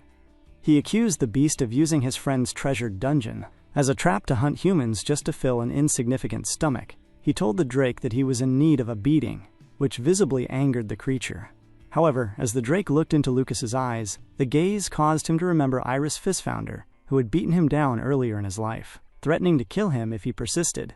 The Drake told Lucas that he did not like those eyes at all. Lucas urgently told Isabella to run, but the Drake began to ready a fireball, resulting in Lucas screaming that he was honestly not confident in this battle and that she needed to leave immediately.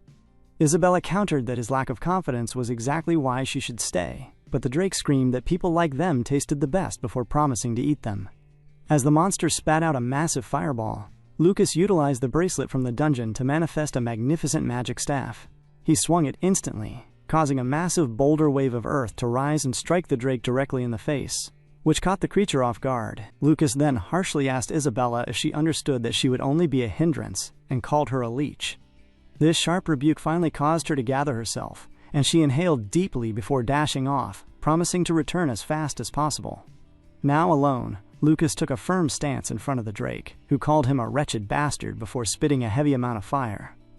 Lucas flew upward to avoid the flames, but the Drake began a relentless chase.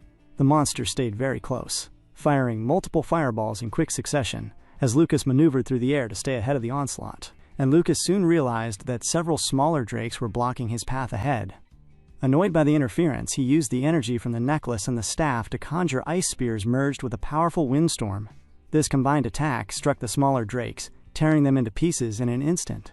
While the path was cleared, Lucas thought to himself that killing those small fry would not change the outcome, as he needed to deal with the big guy to end the fight. He moved into a specific position and began preparing a trap, calculating that he needed 3 seconds to trigger an explosion. By gauging the Drake's speed and flight direction, he aimed to catch the beast in the blast. And just before the Drake could reach him, a massive explosion erupted from underneath, rocking the creature and sending it flying unexpectedly. The explosion from Lucas's trap caused the Drake King to reel, but the protagonist quickly realized the effort was insufficient as the beast screamed with a mocking laughter. Torkunda admitted the move was impressive, noting that Lucas had correctly calculated its speed to plant the blast, but the monster sneered that such skills were wasted when the power behind them was only enough to barely tickle its hide. The Drake King swung its massive wings, resulting in a gale that pushed Lucas back through the air. Facing Torkunda while a swarm of lesser drakes closed in from behind, Lucas acknowledged that he was in significant trouble, as the sheer size of the opponent was overwhelming. He desperately searched for a solution, wondering if there was anything left in his arsenal, or if he would be forced to drink the frozen river elixir immediately. He recalled a previous conversation where Isabella had asked why he wasn't drinking the miraculous liquid right then. He had explained to her that the elixir was far more than a simple energizing toxin, noting that even he would need at least a week to properly control its vast energy. Lucas knew he had to keep people alive and take care of the threat, yet he remained uncertain if his current state would allow for anything but a quick death. As Torkunda loomed over him with its mouth open, preparing to pour out a torrent of lethal fire, Lucas felt a rare flicker of genuine fear. Suddenly, a strange burst of firepower struck the Drake King from the side, catching it completely by surprise. Lucas looked on in shock, realizing the phoenix from their earlier encounter had returned to fight by his side. The spirit bird grabbed 2 of the lesser drakes by their necks and incinerated them instantly, causing their charred remains to fall to the ground. Lucas expressed his joy, noting that the phoenix seemed to be bursting with health. The Drake King, however, was merely annoyed, screaming at the little chick not to interfere in its business. Torkunda moved forward in a terrifying blur, prompting Lucas to scream for the phoenix to run away, as the Drake King was not an opponent it could face. The phoenix ignored the warning, forcing more energy around its body and dashing toward the Drake King to clash head-on. Lucas tried to call out again, explaining that Torkunda possessed a high resistance against fire magic, making the beast a natural enemy to a fire spirit.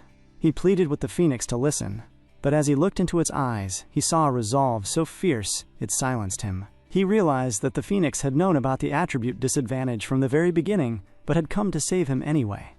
This understanding led him to conclude that the bird was trying to buy him time, which caused a wave of shame to wash over him. He found it pathetic that Lucas Trauman was being told to run away. He questioned if his current weakness was due to a feeble physical body, or if his senses had dulled because magic had degraded over 4,000 years. Ultimately, He admitted that it was his own resolve and determination that had been lacking. Turning away with a heavy heart, he apologized to the phoenix and promised that he owed it a great debt. He spotted a nearby cave and dashed inside, thanking the spirit for making him realize that death is an everyday occurrence that must be faced with total commitment. He pulled out the bottle of frozen river and drank the elixir, knowing he needed the phoenix to hold on just a little longer. As the liquid hit his throat, a strange shock coursed through his body, resulting in a violent surge of energy that caused the wind to scatter everything in the space. Sitting on the cold ground, Lucas braced himself as the power of the elixir began to reshape his very existence, releasing a terrifying amount of energy that caused the space around him to freeze up instantly. He struck his hand against the cold ground, struggling to bear the crushing weight of the elixir, but the memory of the phoenix fighting outside forced him to endure. The scene shifted back to the mountainside, where the phoenix was clashing with the Drake King. Torkunda laughed at the spirit bird, noting that it looked familiar, and identifying it as the divine beast that had escaped his grasp some time ago. The monster remarked that it was a very good day, as while the human who ran away was good prey, the phoenix's tenacious life energy would fill his stomach much more. The phoenix glared at the drake, remembering their earlier encounter when the beast had nearly subdued it. Back then, Torkunda had told the bird to give up and become a wonderful meal, but the phoenix had managed to create a smokescreen using a fireball to dash away. This had annoyed the Drake King, who had called the bird a slimy bastard but decided there was no need to rush since they would surely cross paths again as long as it stayed within the Hispania Mountains. That escape was what had led the phoenix to the waterfall where it first met Lucas. The protagonist had healed the spirit, forming a deep connection that the phoenix now recalled vividly. It remembered the warm hands of the mage on its back and how he had nurtured it back to health, calling it a friend. These memories caused the phoenix to scream with renewed vigor, dashing toward the Drake King with the realization that it had to protect the one who had healed and protected it. Torkunda grew increasingly annoyed by the phoenix's tenacity, calling it an annoying little vermin, before striking it hard with his tail. The phoenix coughed and was forced backward. Meanwhile, inside the cave, Lucas was in agony, swearing under his breath as he realized the burden of the frozen river was far more enormous and difficult than he had anticipated. He apologized to Schweitzer in his mind, fearing he was wasting his second chance at life as his body fell limp to the ground. He blamed his own pride and overconfidence for his current state, thinking of everyone he was letting down. Suddenly, a strange warmth began to spread through him, and he wondered why he was slowly gaining energy. He felt a warm aura as Isabella's hands reached out to him, warming his body as she told him to stay still because he didn't have enough energy yet. Lucas turned to find Isabella there. Lucas asked why she had returned, to which she reminded him that he had mentioned needing food and nutrition to absorb the frozen river properly. When he asked if she had gone to the village, she referenced his earlier words about being left alone. She explained that while she didn't fully understand what he was trying to accomplish in this world, she trusted him above anyone else. She asked him never to say he was alone again, noting that he could barely even look after himself at the moment. Lucas felt a wave of gratitude and thanked her. He finally understood what he had been lacking. It wasn't resolve or courage, but rather trust in those who are currently alive. As Isabella continued to use her ability to warm and support his body, the essence of the elixir began to work even harder inside him, finally starting to synchronize with his magic channels. The duel between the Drake King and the Phoenix continued with ferocity until the ground suddenly began to rumble, drawing their attention toward the cave entrance, where an ominous energy had started to pour out. But the Phoenix used this distraction to dash forward and strike the Drake in the eyes. This caused the beast to scream in agony as it lost one of its eyes, resulting in a fit of rage where it beat the Phoenix by the back and threw it violently to the ground. The Drake King stood over the fallen spirit, screaming about how it dared to injure his eyes, and noting that while the bird seemed tenacious, it would not rise again. He prepared to crush the Phoenix with his claw, but a blinding light suddenly cut through the space, shocking the Drake as the sheer force of the energy pushed him away and sent him flying upward. This light was so powerful that it sliced through the mountain beside them, leading Torkunda to realize that he would have been cut in half had he stayed in that spot. He questioned what could possibly be happening inside that cave, just as more blinding light began to tear through the entire area. The lesser drakes nearby were not spared from this surge. The energy froze them instantly, causing them to fall to the ground defeated. For the first time in 1,000 years of life, the Drake King felt a genuine emotion, a dreading fear. His instincts screamed at him to run away, insisting that this was a power he could not handle. Despite his pride, he took to the sky to escape, telling himself that it was impossible for the great Torkunda to be afraid of a measly human. He reasoned that he simply needed to stay away until his eyes recovered. But his retreat was cut short when Lucas appeared in front of him with blinding speed. The Drake instantly stopped, unable to believe that a mere human had managed to catch up to him so easily. Lucas manifested multiple ice spears and struck the beast, the force of the ice pushing the massive creature back. Torkunda screamed and shattered the spears, but when he looked for his opponent, Lucas had already vanished from his sight. Suddenly, Lucas's voice came from behind him, noting that the Drake's arrogance had weakened him and questioning how a 1,000-year-old monster could rely so heavily on its eyes alone. The Drake grew increasingly frustrated, thinking of the boy as a bastard who kept moving specifically into his blind spots. Lucas created yet another ice spear and struck the eye that had already been damaged, resulting in a scream of pain from the monster. The Drake tried to retaliate by swinging its tail at Lucas, sending his body flying straight to the rock behind him in a shattering speed. To the beast's absolute surprise, Lucas used his ice magic to freeze the Drake's tail mid-swing. Lucas stood upon the ground amidst the rubble, appearing completely unharmed as he looked up at his foe. The sight caused the Drake to wonder if the being before him was even a human at all, as his fear grew deeper with every passing second. Torkunda, hovering above him, questioned what Lucas had become to possess such an overwhelming aura, while Isabella watched the scene unfold with a growing sense of dread. She looked at the boy and worried that he must be on the very verge of collapsing, silently urging him not to drag out the battle for too long.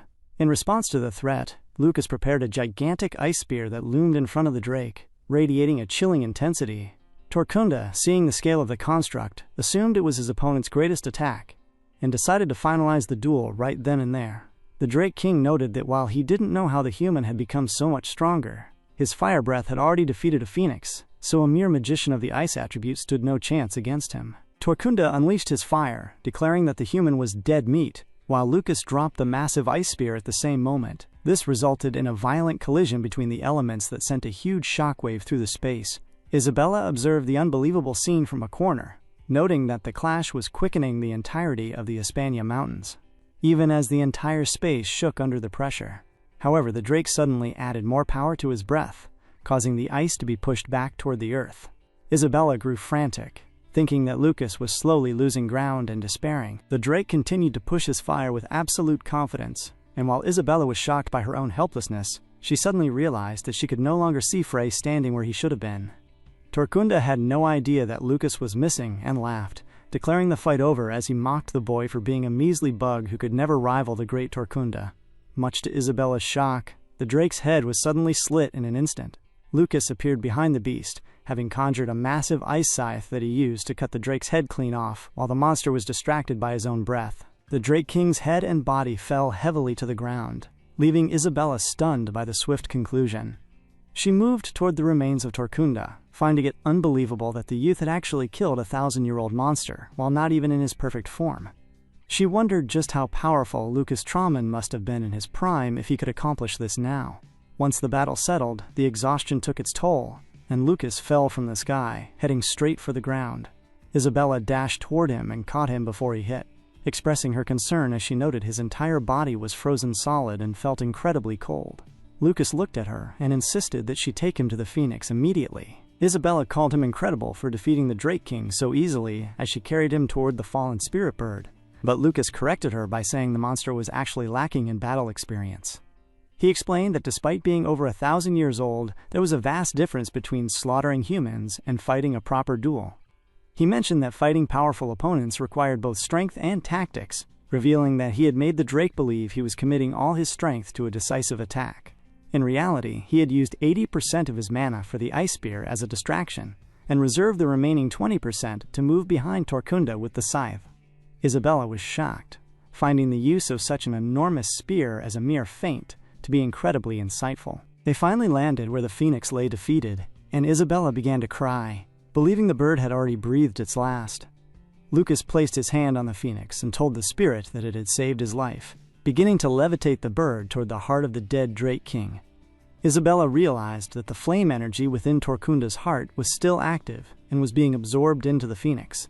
Lucas noted that as a phoenix it could definitely revive using all that energy. He observed that with Torkunda dead, the other drakes in the valley would fight for dominance. But he told the phoenix that it should become the ruler of the mountains instead. He explained that he was leaving the phoenix in charge to ensure Schweitzer's dungeon would not be defiled by another monster. He bid the spirit farewell, saying he looked forward to the day they would meet again. Lucas and Isabella arrived at Ka Symphony, where a busy market operated nearby, filling the air with the sounds of trade. Lucas sat on a bench, having already dressed and cleaned himself, which resulted in a much more presentable appearance at that moment. Isabella mentioned to him that she had reserved a ship, as they had previously thought none would be departing that day. Lucas praised her for the nice work as she handed him a cup of water, which he took and drank. When she asked how he felt now, he replied that he was fine, but simply needed to put on some weight. Isabella noted that the equipment they recovered from Torkunda's nest seemed to be having a positive effect, specifically how the powerful fire-attributed Salamandra's cloak made by Schweitzer appeared to be stabilizing the frozen, cold energy in his body. Lucas agreed but questioned if there was truly a need to take every single item from the nest, noting that the spatial storage bag was already almost full. He followed this by explaining that while the items might be useless, he could not let his friend's keepsakes rot in such a place. A brief moment of silence followed before Isabella remarked that the new semester was almost here, leading her to feel as though a few years had passed during such a long vacation.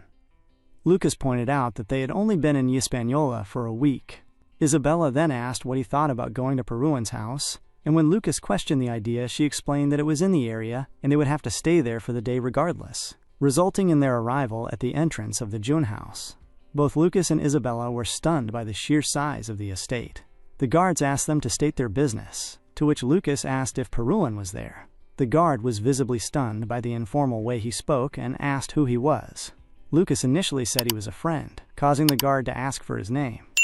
Lucas paused for a second, leading the guard to view him as an insolent brat, but then Lucas smiled and stated that his name was Frey Blake. This name caused the guard to remember Peruan's earlier instructions regarding a friend named Frey, the third son of the Blake house, who might visit during the vacation.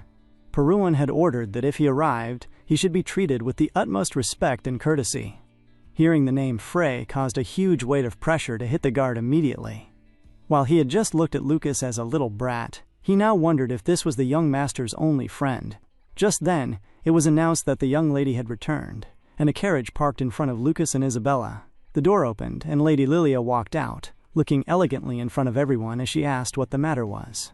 The guards informed her that a man claiming to be her brother's friend had come. Lilia looked at Lucas for a second, smiled, and addressed him as Sir Frey, mentioning that she had heard a lot about him from her brother. She then turned to Isabella and acknowledged her as Lady Isabella. When Isabella asked who she was, she introduced herself as Peruan's little sister, Lilia, and invited them to get on the carriage so she could take them to the mansion. They were surprised by the offer, but followed her. Isabella noted that Lilia was a truly gorgeous lady, admitting that even as a woman, Lilia took her breath away. The guard attempted to mention that they had not yet ascertained Lucas's identity, but Lilia simply looked at him, causing the guard to blush and apologize for his discourtesy. As they rode inside, Lucas noted to himself that he still could not see the main building even after passing the gate, leading him to wonder just how large the estate actually was. Lilia stared at Lucas, prompting him to ask what she was looking at so intently and if there was something she wished to say. This caused her to blush as she noted that he was a lot different than how her brother had portrayed him, specifically that his hair was white instead of the ashen gray she had heard of. Lilia requested that he speak freely as a friend of her brother and the Blake house, and Lucas readily agreed to do so. When Lucas asked what was wrong, Isabella tried to caution him because he was being a bit rude. Lilia then mentioned she heard they attended the Westwood Academy and asked how her brother was doing there. Lucas responded that he had no idea because Peruan was 2 years above him, so they did not meet often. Lilia began to think about how he was not much older than her, resulting in her wondering if her brother was truly friends with this man.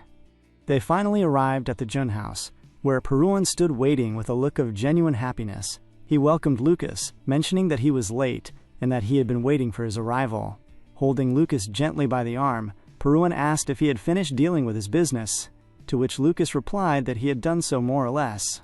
Lucas then questioned how his new hair looked, noting that he had tried changing his style a bit. Watching the two, Peruan's sister felt a wave of surprise, as she had never seen her brother smile so happily before. She grudgingly expressed that her brother must not care much about her, but Peruan quickly insisted that he would never ignore his little princess. He then asked her how the party had been.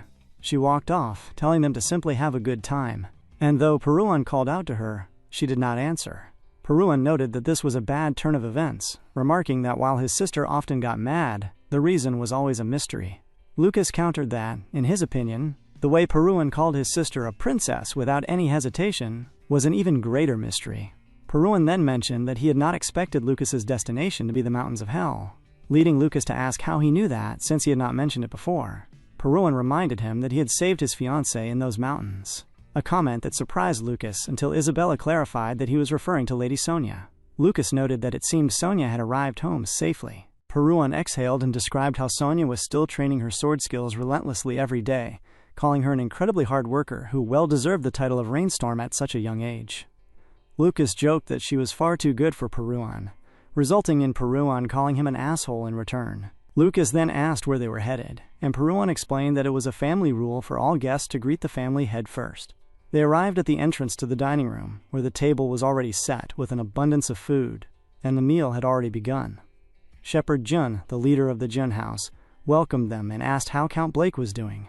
Lucas replied that the Count was doing well, though internally he acknowledged that he was merely borrowing this body and had never actually met the man. While Lucas looked up at the master of the 4th Magic Tower, considering that one of the Empire's 5 7-star magicians might have information about the demigods. Shepherd mentioned that because the 6th Magic Tower was quite far away, he only met the Count once a year and missed their worthwhile time together.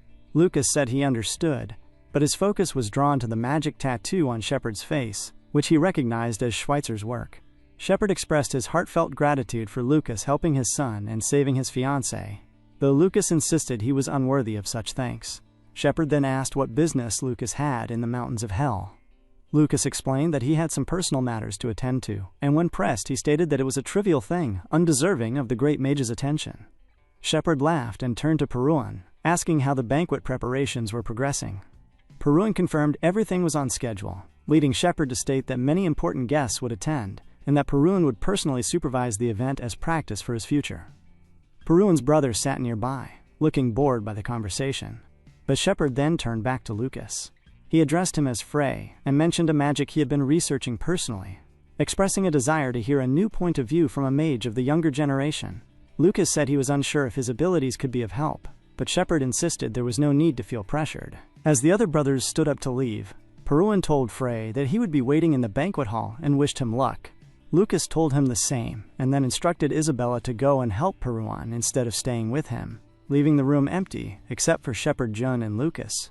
The atmosphere shifted instantly as Shepherd addressed him as Frey Blake, in a very ominous tone. He told Lucas that he should reveal his true intentions now, causing Lucas to look at him sternly. Shepherd asked him directly what he was scheming, resulting in Lucas feeling deeply confused by the sudden accusation, which caused Shepherd Jun to demand an explanation for why the Trauman rings had come to his estate. This mention of the Trauman rings left Lucas questioning the term internally, leading him to respond that the master of the tower must be misunderstanding something. Shepherd Jun noted that it was quite cunning of the youth to use Peruan, suggesting that he might have learned of the master's presence at home through his son.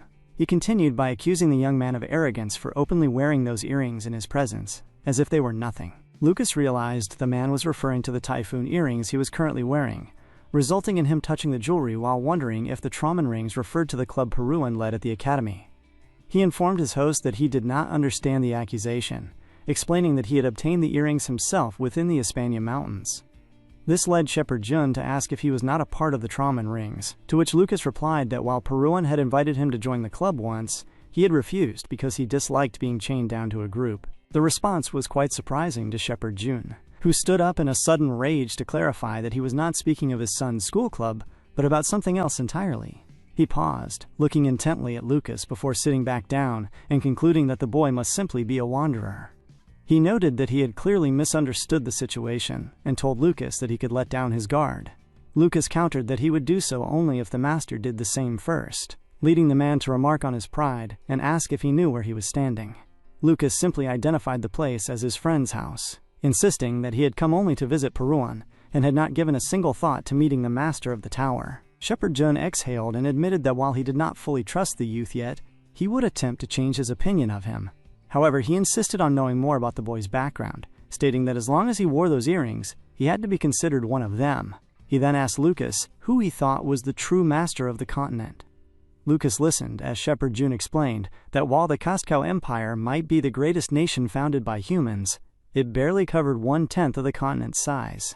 noting that if the power of all intelligent creatures were measured by 5 fingers, human power would only account for 3, making it difficult for humanity to claim mastery over the world. The conversation deepened as Shepherd Jun revealed the existence of a true master, a transcendent being controlling everything from the shadows, the demigods. This revelation caused Lucas's attention to perk up immediately. Shepherd Jun described them as semi-divine existences that transcend humanity and act as the true predators of society. He noted that such an idea might sound like a foolish conspiracy theory to a young man. Yet he noticed Lucas was smiling. Lucas thought of how there had once been only 5 of them who put their lives on the line to oppose these beings. He had believed that after 4,000 years, the demigods had fully twisted the laws of the world while the common people remained ignorant, so finding someone who still possessed this mindset pleased him greatly. Shepherd Jun noticed the young man's distraction and asked if something was the matter. Lucas felt a surge of hope, realizing that people were finally noticing the existence of the demigods and that there were fighters in every corner of the world waiting for an opportune moment to strike. Shepherd Jun asked if Lucas had prior knowledge of these beings, resulting in Lucas confirming that he knew a little. When asked how, Lucas calmed himself, realizing that while this man was an ally, he must not reveal his true identity yet.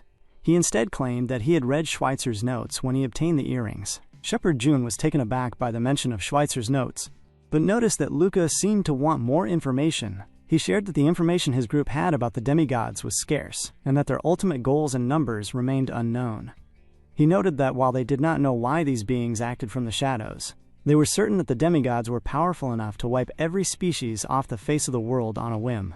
Lucas felt a sense of relief that the master knew the important facts, even though he personally knew that the demigods likely numbered fewer than 100, with each one possessing the power of destruction. Shepherd Jun then began to speak of history, mentioning that 4,000 years ago, there were 5 heroes who stood up against the demigod. The conversation turned to the figures of legend, as Shepherd Jun named the famous heroes Lucas had certainly heard of: the Great Sage Schweitzer, Magic Warrior King Kasajin, Blade King Lucid, Black Witch Iris, and the Great Mage Lucas. He explained that after the Great Mage vanished, the course of history shifted significantly, resulting in a rift that split the Magic Warrior King and the Blade King apart. He noted that the Black Witch had erased all traces of herself from the records, leaving the Great Sage as the only one to remain and fight until the end, though even he could not face a demigod on his own. As the names of these people became mere history, Lucas considered that Shepherd's words were just as wise as the contents of the diary. This led Lucas to believe he could trust the man's words. Shepherd then identified his organization as a circle that had inherited the will of those heroes. When Lucas questioned the nature of this circle, Shepherd explained that while he generalized it as one, they were actually separated and divided throughout the continent. He admitted that over time, the inherited will had split, leading to a situation where the different factions were constantly keeping each other in check. Lucas found this to be true to human nature, noting that things always become political whenever 3 or more people gather. Shepherd continued by naming the most influential circles: the Straw Necklaces, the Fist Founder Amulets, and the Lucid Swords.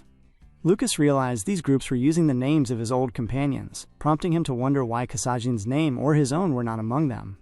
Shepherd admitted he knew little of other circles, but mentioned that the situation for the Traum Rings was quite dire. He revealed that their circle master had died, resulting in half of the executives joining other circles. This news annoyed Lucas, who felt a deep irritation at the petty politics involved in such a legacy. When Lucas asked about the successor of the Magic Warrior King, Shepherd explained that Kasajin's title was passed down to only one person at a time, but their current whereabouts remained a complete mystery.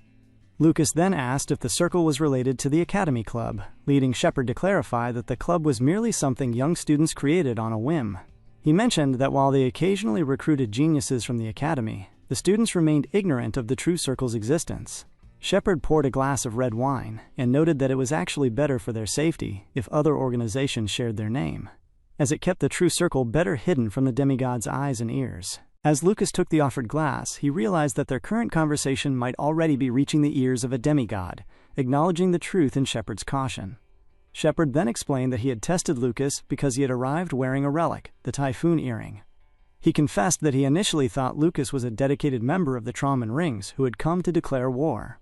He then asked Lucas to explain how he had obtained the rings, noting that while rumors placed such relics in the Hispania Mountains, few who challenged those peaks ever returned, and none had ever succeeded in finding anything. Lucas knew that most seekers simply had no idea where the dungeon was, and even those who did would have been stopped by Torkunda at the entrance. He told Shepard that he had been lucky, claiming he ran into an unknown area during a difficult situation and happened upon Schweitzer's dungeon. This caused Shepard to be visibly shocked as he asked if the diary had also been found there. Lucas confirmed this, stating the contents matched what Shepard had told him. This revelation caused Shepard to dash forward and grab Lucas, demanding to know how to get there. Lucas apologized, explaining that since the discovery was accidental, he might not be able to help. Shepard responded by admitting he still couldn't completely erase his suspicions. He asked Lucas to demonstrate the effect of the Typhoon Earring, resulting in Lucas dropping his glass and activating the artifact's energy. As mana released around him, Shepard closed his eyes and noted that the situation wasn't the worst possible outcome. He then confessed that his suspicion wasn't solely due to the Traumon rings. There was a much greater reason. The scene shifted much later to a glittering ball inside the Jun house, where guests in elegant dress chatted and ate. Lucas stood by a wall, resting as he watched the scene, thinking about how complicated things had become. He was glad to find someone who knew of the demigods, but the division and infighting among the circles stressed him. He realized his top priorities were now controlling the frozen river's energy and completing Schweitzer's golem, anesthesia. He also wondered if his synchronization with this body was a complete coincidence. Isabella walked into the room, smiling as she asked what he was thinking about so deeply. She showed off her dress, mentioning Lady Lilia had prepared it for her. Lucas remarked that it must be nice for her to live without any worries, leading her to scold him for the comment.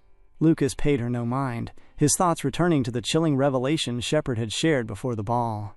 When Lucas had asked for the greater reason behind the suspicion, Shepard had looked at him calmly and revealed that during a recent conference, it was reported that someone had gotten in touch with a demigod. When Lucas demanded to know who it was, Shepard identified the person as Isaka Blake, Frey's father. The chatter in the ballroom continued as two men spoke nearby, with one remarking that he had heard rumors of Patrick's sword skills being comparable to the knights of the Lua Noble Kingdom. The other man laughed, noting that any man should be able to achieve such a level if he trained seriously, before turning his attention toward his companion. He addressed him as Gusper and invited him to attend the upcoming banquet at the Diersty house. Gusper accepted, stating it was his honor, while secretly thinking how easy the man was to manipulate. He mused that the man acted high and mighty whenever he received a bit of praise, and it was thanks to such stupidity that his plan to be invited to the Diersty banquet had gone smoothly. Gusper moved to a corner to sip his wine and survey the room, admiring the beautiful ladies gathered there until he suddenly noticed Lucas. Thinking he saw Frey, he decided to approach, just as Sonia walked into the scene looking very elegant. Isabella greeted her warmly, to which Sonia returned the greeting before turning toward the youth. Lucas looked at Sonia and then back at Isabella, remarking that this was what looking good truly meant, a comment that caused Isabella to become annoyed at his perceived meanness.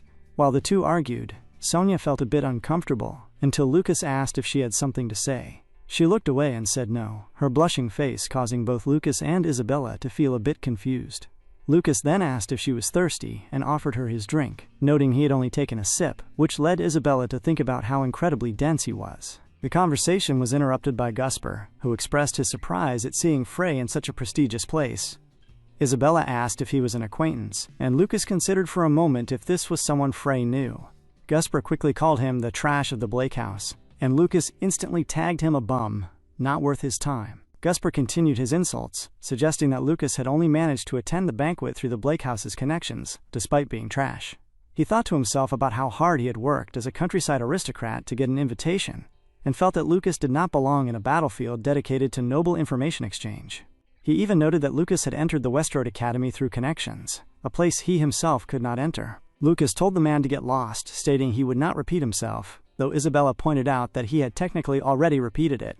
Gusper, shocked by the sudden backbone, asked if he had lost his mind. Sonia asked if he was close with Frey, and Gusper claimed they were very close, privately fuming that the boy was normally incapable of talking back. He wondered who the two gorgeous women with Lucas were, noting they stood out even among the beauties of the party, and assuming Lucas was merely trying to act tough in front of them. Just then, Patrick walked over and asked if something was the matter. Gusper identified him as Sir Patrick, who immediately bent over toward Sonia to introduce himself as the eldest son of the Diersty house. Sonia felt uncomfortable with the attention, while Gusper realized with annoyance that Patrick was using him as a pretense to woo the women he had been aiming for. Sonia introduced herself as Sonia Aquareed, causing Gusper to be shocked by her identity. He assumed she must not know Frey's true nature, since she was from a foreign country, and decided to use the opportunity to humiliate him.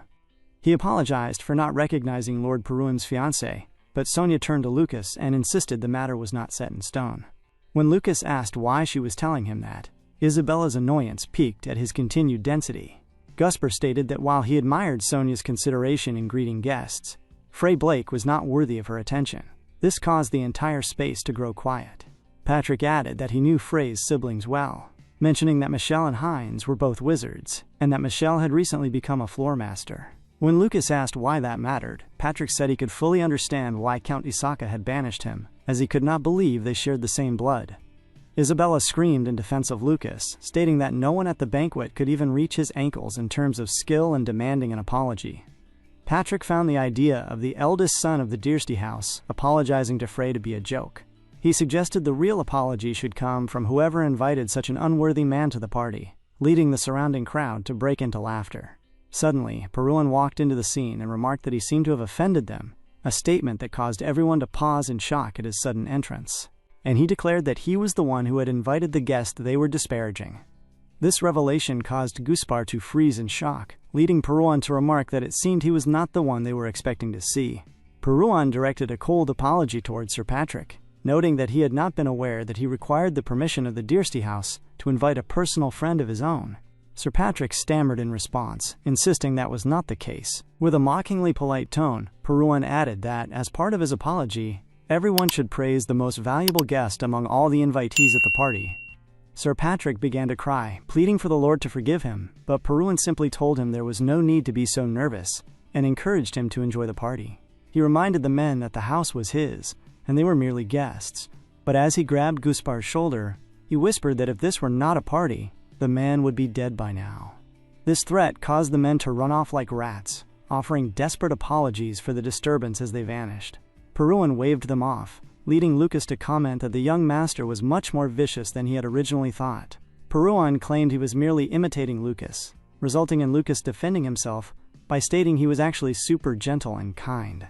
Peruan asked if he had ever used a mirror, to which Lucas joked that his reflection was so bright and shiny he could not even stare at it, which caused the ladies nearby to laugh at their lighthearted exchange. Peruan eventually turned serious, telling Lucas that he was a strange man, and noting that if the world knew the strength he had displayed back at Corteso, no one would ever dare call him the trash of the Count's family again.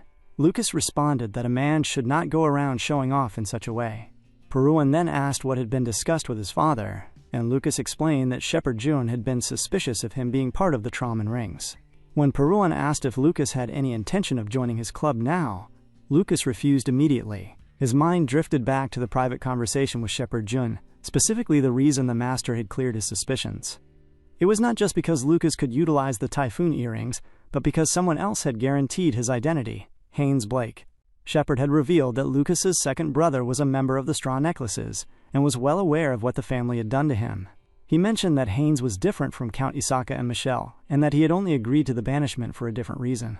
Lucas realized he needed to process this new information carefully. Returning to the present, Lucas informed Peruan that he actually did not plan on returning to the academy, words that shocked Isabella as she overheard them. Peruan asked if he was serious, and Lucas confirmed there was no reason for him to go back. Isabella looked at Lucas deeply, her mind racing with the realization that, if he did not return to the academy, their paths would soon diverge. When Peruan asked about his future plans, Lucas mentioned that the Duke had recommended he join the Third Magic Tower, a suggestion Peruan found quite good. Isabella suddenly dropped her cup. She excused herself, saying she would head back first, and left the room. Walking through the hallway after changing her clothes, she thought about how tomorrow would bring their separation, with Lucas heading to the Magic Tower while she returned to school. She knew this day would eventually arrive, but ever since learning that the person inhabiting Frey's body was actually Lucas, she felt lost. She wondered what her goal should be, and what she should learn to truly become a mage. At that moment, she arrived at the door to Peruan's room, where Lucas accompanied him inside. Back in the room, Lucas asked Peruan if he was also leaving the next day. He thanked his friend for everything, noting that he had had a lot of fun, and that the fame and prestige of the Jun House was impressive. He called Peruan a genius of the century, to which Peruan admitted that such a description might be true. Peruan shared that the first time he had sensed mana was when he was only 5 years old. Lucas was genuinely surprised, as even he and Schweitzer had only sensed mana at the age of 7, marking the boy as a true genius. Peruan then revealed that he had reached the 4-star stage by the age of 17, though he had listed his age as 20 on official records. When Lucas asked why, Peruan confessed that he had never shared his honest feelings before, but because it was Lucas, he would admit that he viewed his talent as a curse. A heavy silence filled the room after the truth came out, as Lucas and Peruan simply stared at one another. Peruan eventually spoke of a former instructor, a 6-star magician and vice master of the 5th Magic Tower, whom he described as a knowledgeable man with a white beard reaching his chest. He recalled how much he had loved the man's gentle teaching methods, and how his kindness had originally sprouted Peruan's own will to study and enjoy magic. However, everything changed shortly after Peruan reached the 4-star stage. He explained that one day he had asked a question his teacher could not answer, resulting in the man becoming completely enraged and calling him a monster. Peruan noted that the man's face had been filled with terror, as if he had been hiding a sinister fear of Peruan's terrifying growth deep in his heart. Since that day, Peruan felt he had lost his path. Though he still studied, the memory of that face surfaced like a curse whenever he tried to immerse himself deeply in magic, stopping his advancement. He admitted to cursing his own talent tens of thousands of times, believing that if he were only ordinary, he could have learned magic with more passion and without being labeled a monster. Lucas walked up and tapped him on the shoulder, telling the younger man to stop being so cheeky. He explained that there was a state called the pinnacle of magic, that even those with amazing abilities could never reach if they lacked the proper motivation. Lucas insisted that if Peruan allowed himself to be unmotivated by the jealousy of an unqualified instructor, he would never reach that height. He assured Peruan that by the time they met again, he would have reached a state several times higher than his current one. Peruan questioned if Lucas was being confident or merely conceited, to which Lucas replied that he expected Peruan to do the same. The mention of the demigods perked Peruan's interest, leading him to acknowledge their existence as despicable gods who controlled all intelligent beings and manipulated the laws of the world. Lucas argued that it was humanity's fault for not realizing they lived under such tyrannical rule, yet he maintained that humans still had the potential to rectify the world if they did not give up. He told Peruan that while his current talent was enough for an extravagant life at a magic tower, only a pursuit of the pinnacle of magic would suffice if he wished to defeat the demigods. The room fell into an empty silence until Peruan sighed and laughed, noting that it seemed a teacher was not the only person who could show someone their path in life. He asked if Lucas was essentially telling him to fight against his family and find his own way. Lucas did not respond directly, instead thinking of his own past with Schweitzer and exhaling as he told Peruan that he would always be one step ahead. Peruan called out that the next time they met, he would be the one in the lead. Lucas smiled at the newfound attitude of his friend. While outside the door, Isabella stood listening to the entire conversation, her eyes tearing up at their words. In the morning, Lucas stood outside with his bag, breathing the fresh air and noting it was a perfect day for his journey to continue. Isabella appeared and asked if he had planned on leaving his baggage behind. Lucas expressed surprise, noting he didn't believe he had any, which Isabella found saddening. She reminded him that he had previously called her a burden and a hindrance, yet she declared her intention to follow him. When Lucas asked about the academy, she explained that she planned to study magic to its limits and saw no reason to seek another teacher when the history's greatest mage was standing before her. Lucas warned her that she might regret it, but she walked past him, stating she would not repeat herself and that she would follow him to the end of the world even if the path led to hell. Lucas smiled and followed her as they began their next journey. Meanwhile, inside the Blake Manor, Sir Patrick arrived to speak with Lucas's brothers. He informed Michelle that Peruan and the youth seemed to be more than ordinary acquaintances, noting how Peruan had publicly declared the boy his most valuable guest at the banquet. Michelle, a floor master, asked why he should be interested in who his little brother got along with, and eventually ordered the man to leave. Once alone with his second brother, Haynes, Michelle remarked that it was unexpected for Peruan to consider the boy a good friend, suggesting even trash might have a useful moment. When asked for his opinion, Haynes claimed he was not interested and felt it was not surprising for them to be close since they attended the same academy. Michelle decided he should report the matter to their father to see if the connection could be used to their advantage. As Michelle walked out, Haynes looked outside with a sense of discomfort, his thoughts lingering on his brother. The following day, Isabella questioned Lucas concerning the use of this strange object. He explained that he had received it from Shepherd Jun as a form of qualification required to take the entrance exam for his circle. Isabella noted that joining a secret organization dedicated to fixing the world seemed the best plan of action to gather more information about the demigods. She admitted that she had never even heard the name demigod until recently, reflecting on how they were only taught that the 5 heroes were great masters trying to rectify the world. It was a startling realization for her that the enemy they had faced were demigods, leading her to confess that without Lucas, she would have dismissed their existence as a mere conspiracy theory. Lucas observed that the scariest type of domination is the one invisible to the eye, as those under such a rule lose the capacity to think for themselves or plan their own futures. He described how such people simply let time pass, eating what is given and becoming happy slaves drunk on a false sense of satisfaction, entirely unaware of their own control. This, he asserted, was the current state of humanity. When Isabella mentioned that they had lost against the demigods, Lucas laughed and corrected her, stating that he had never lost and was, in fact, currently in the process of winning.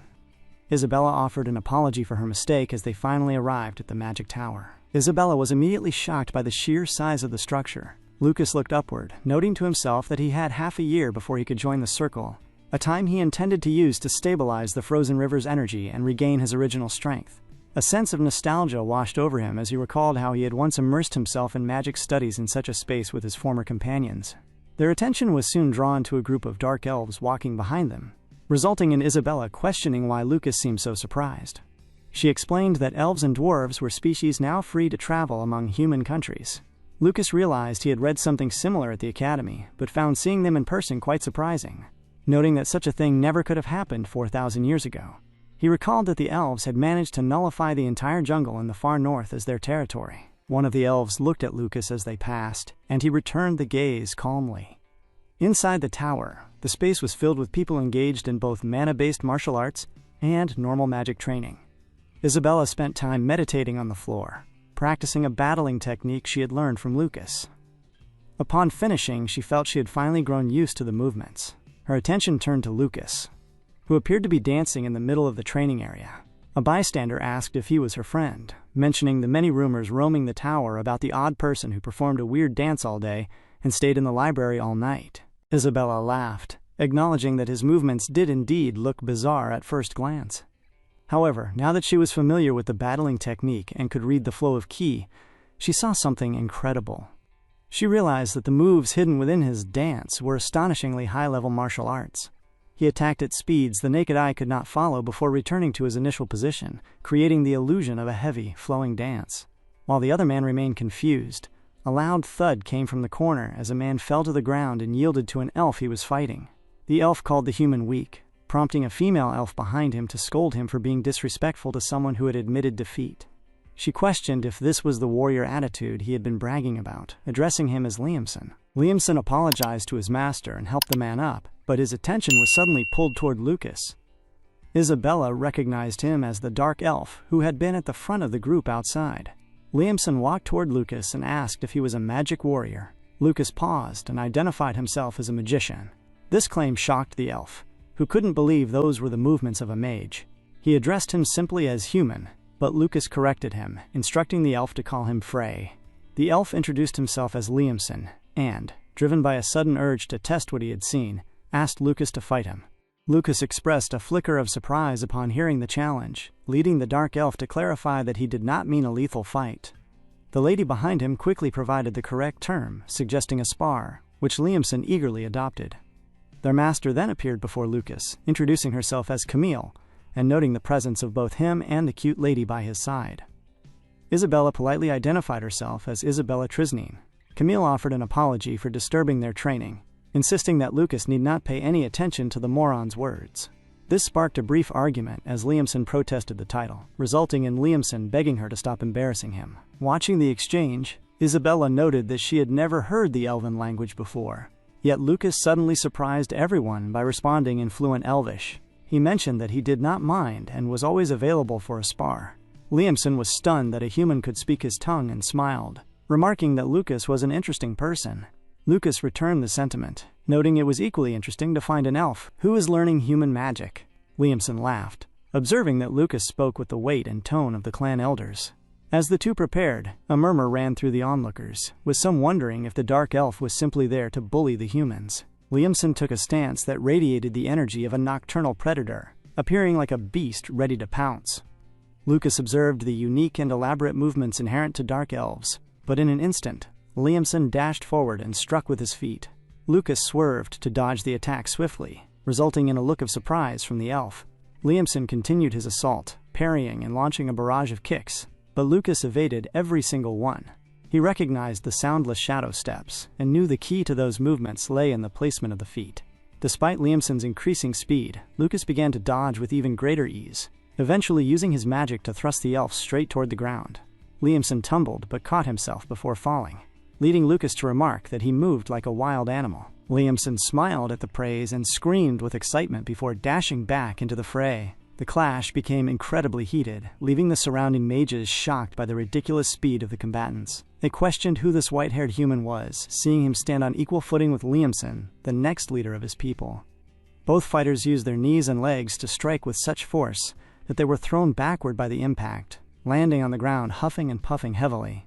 Camille watched Lucas closely, noting that his muscle mass confirmed he was not a magic warrior. Yet she wondered how such a skinny body was successfully blocking Liamson's heavy attacks.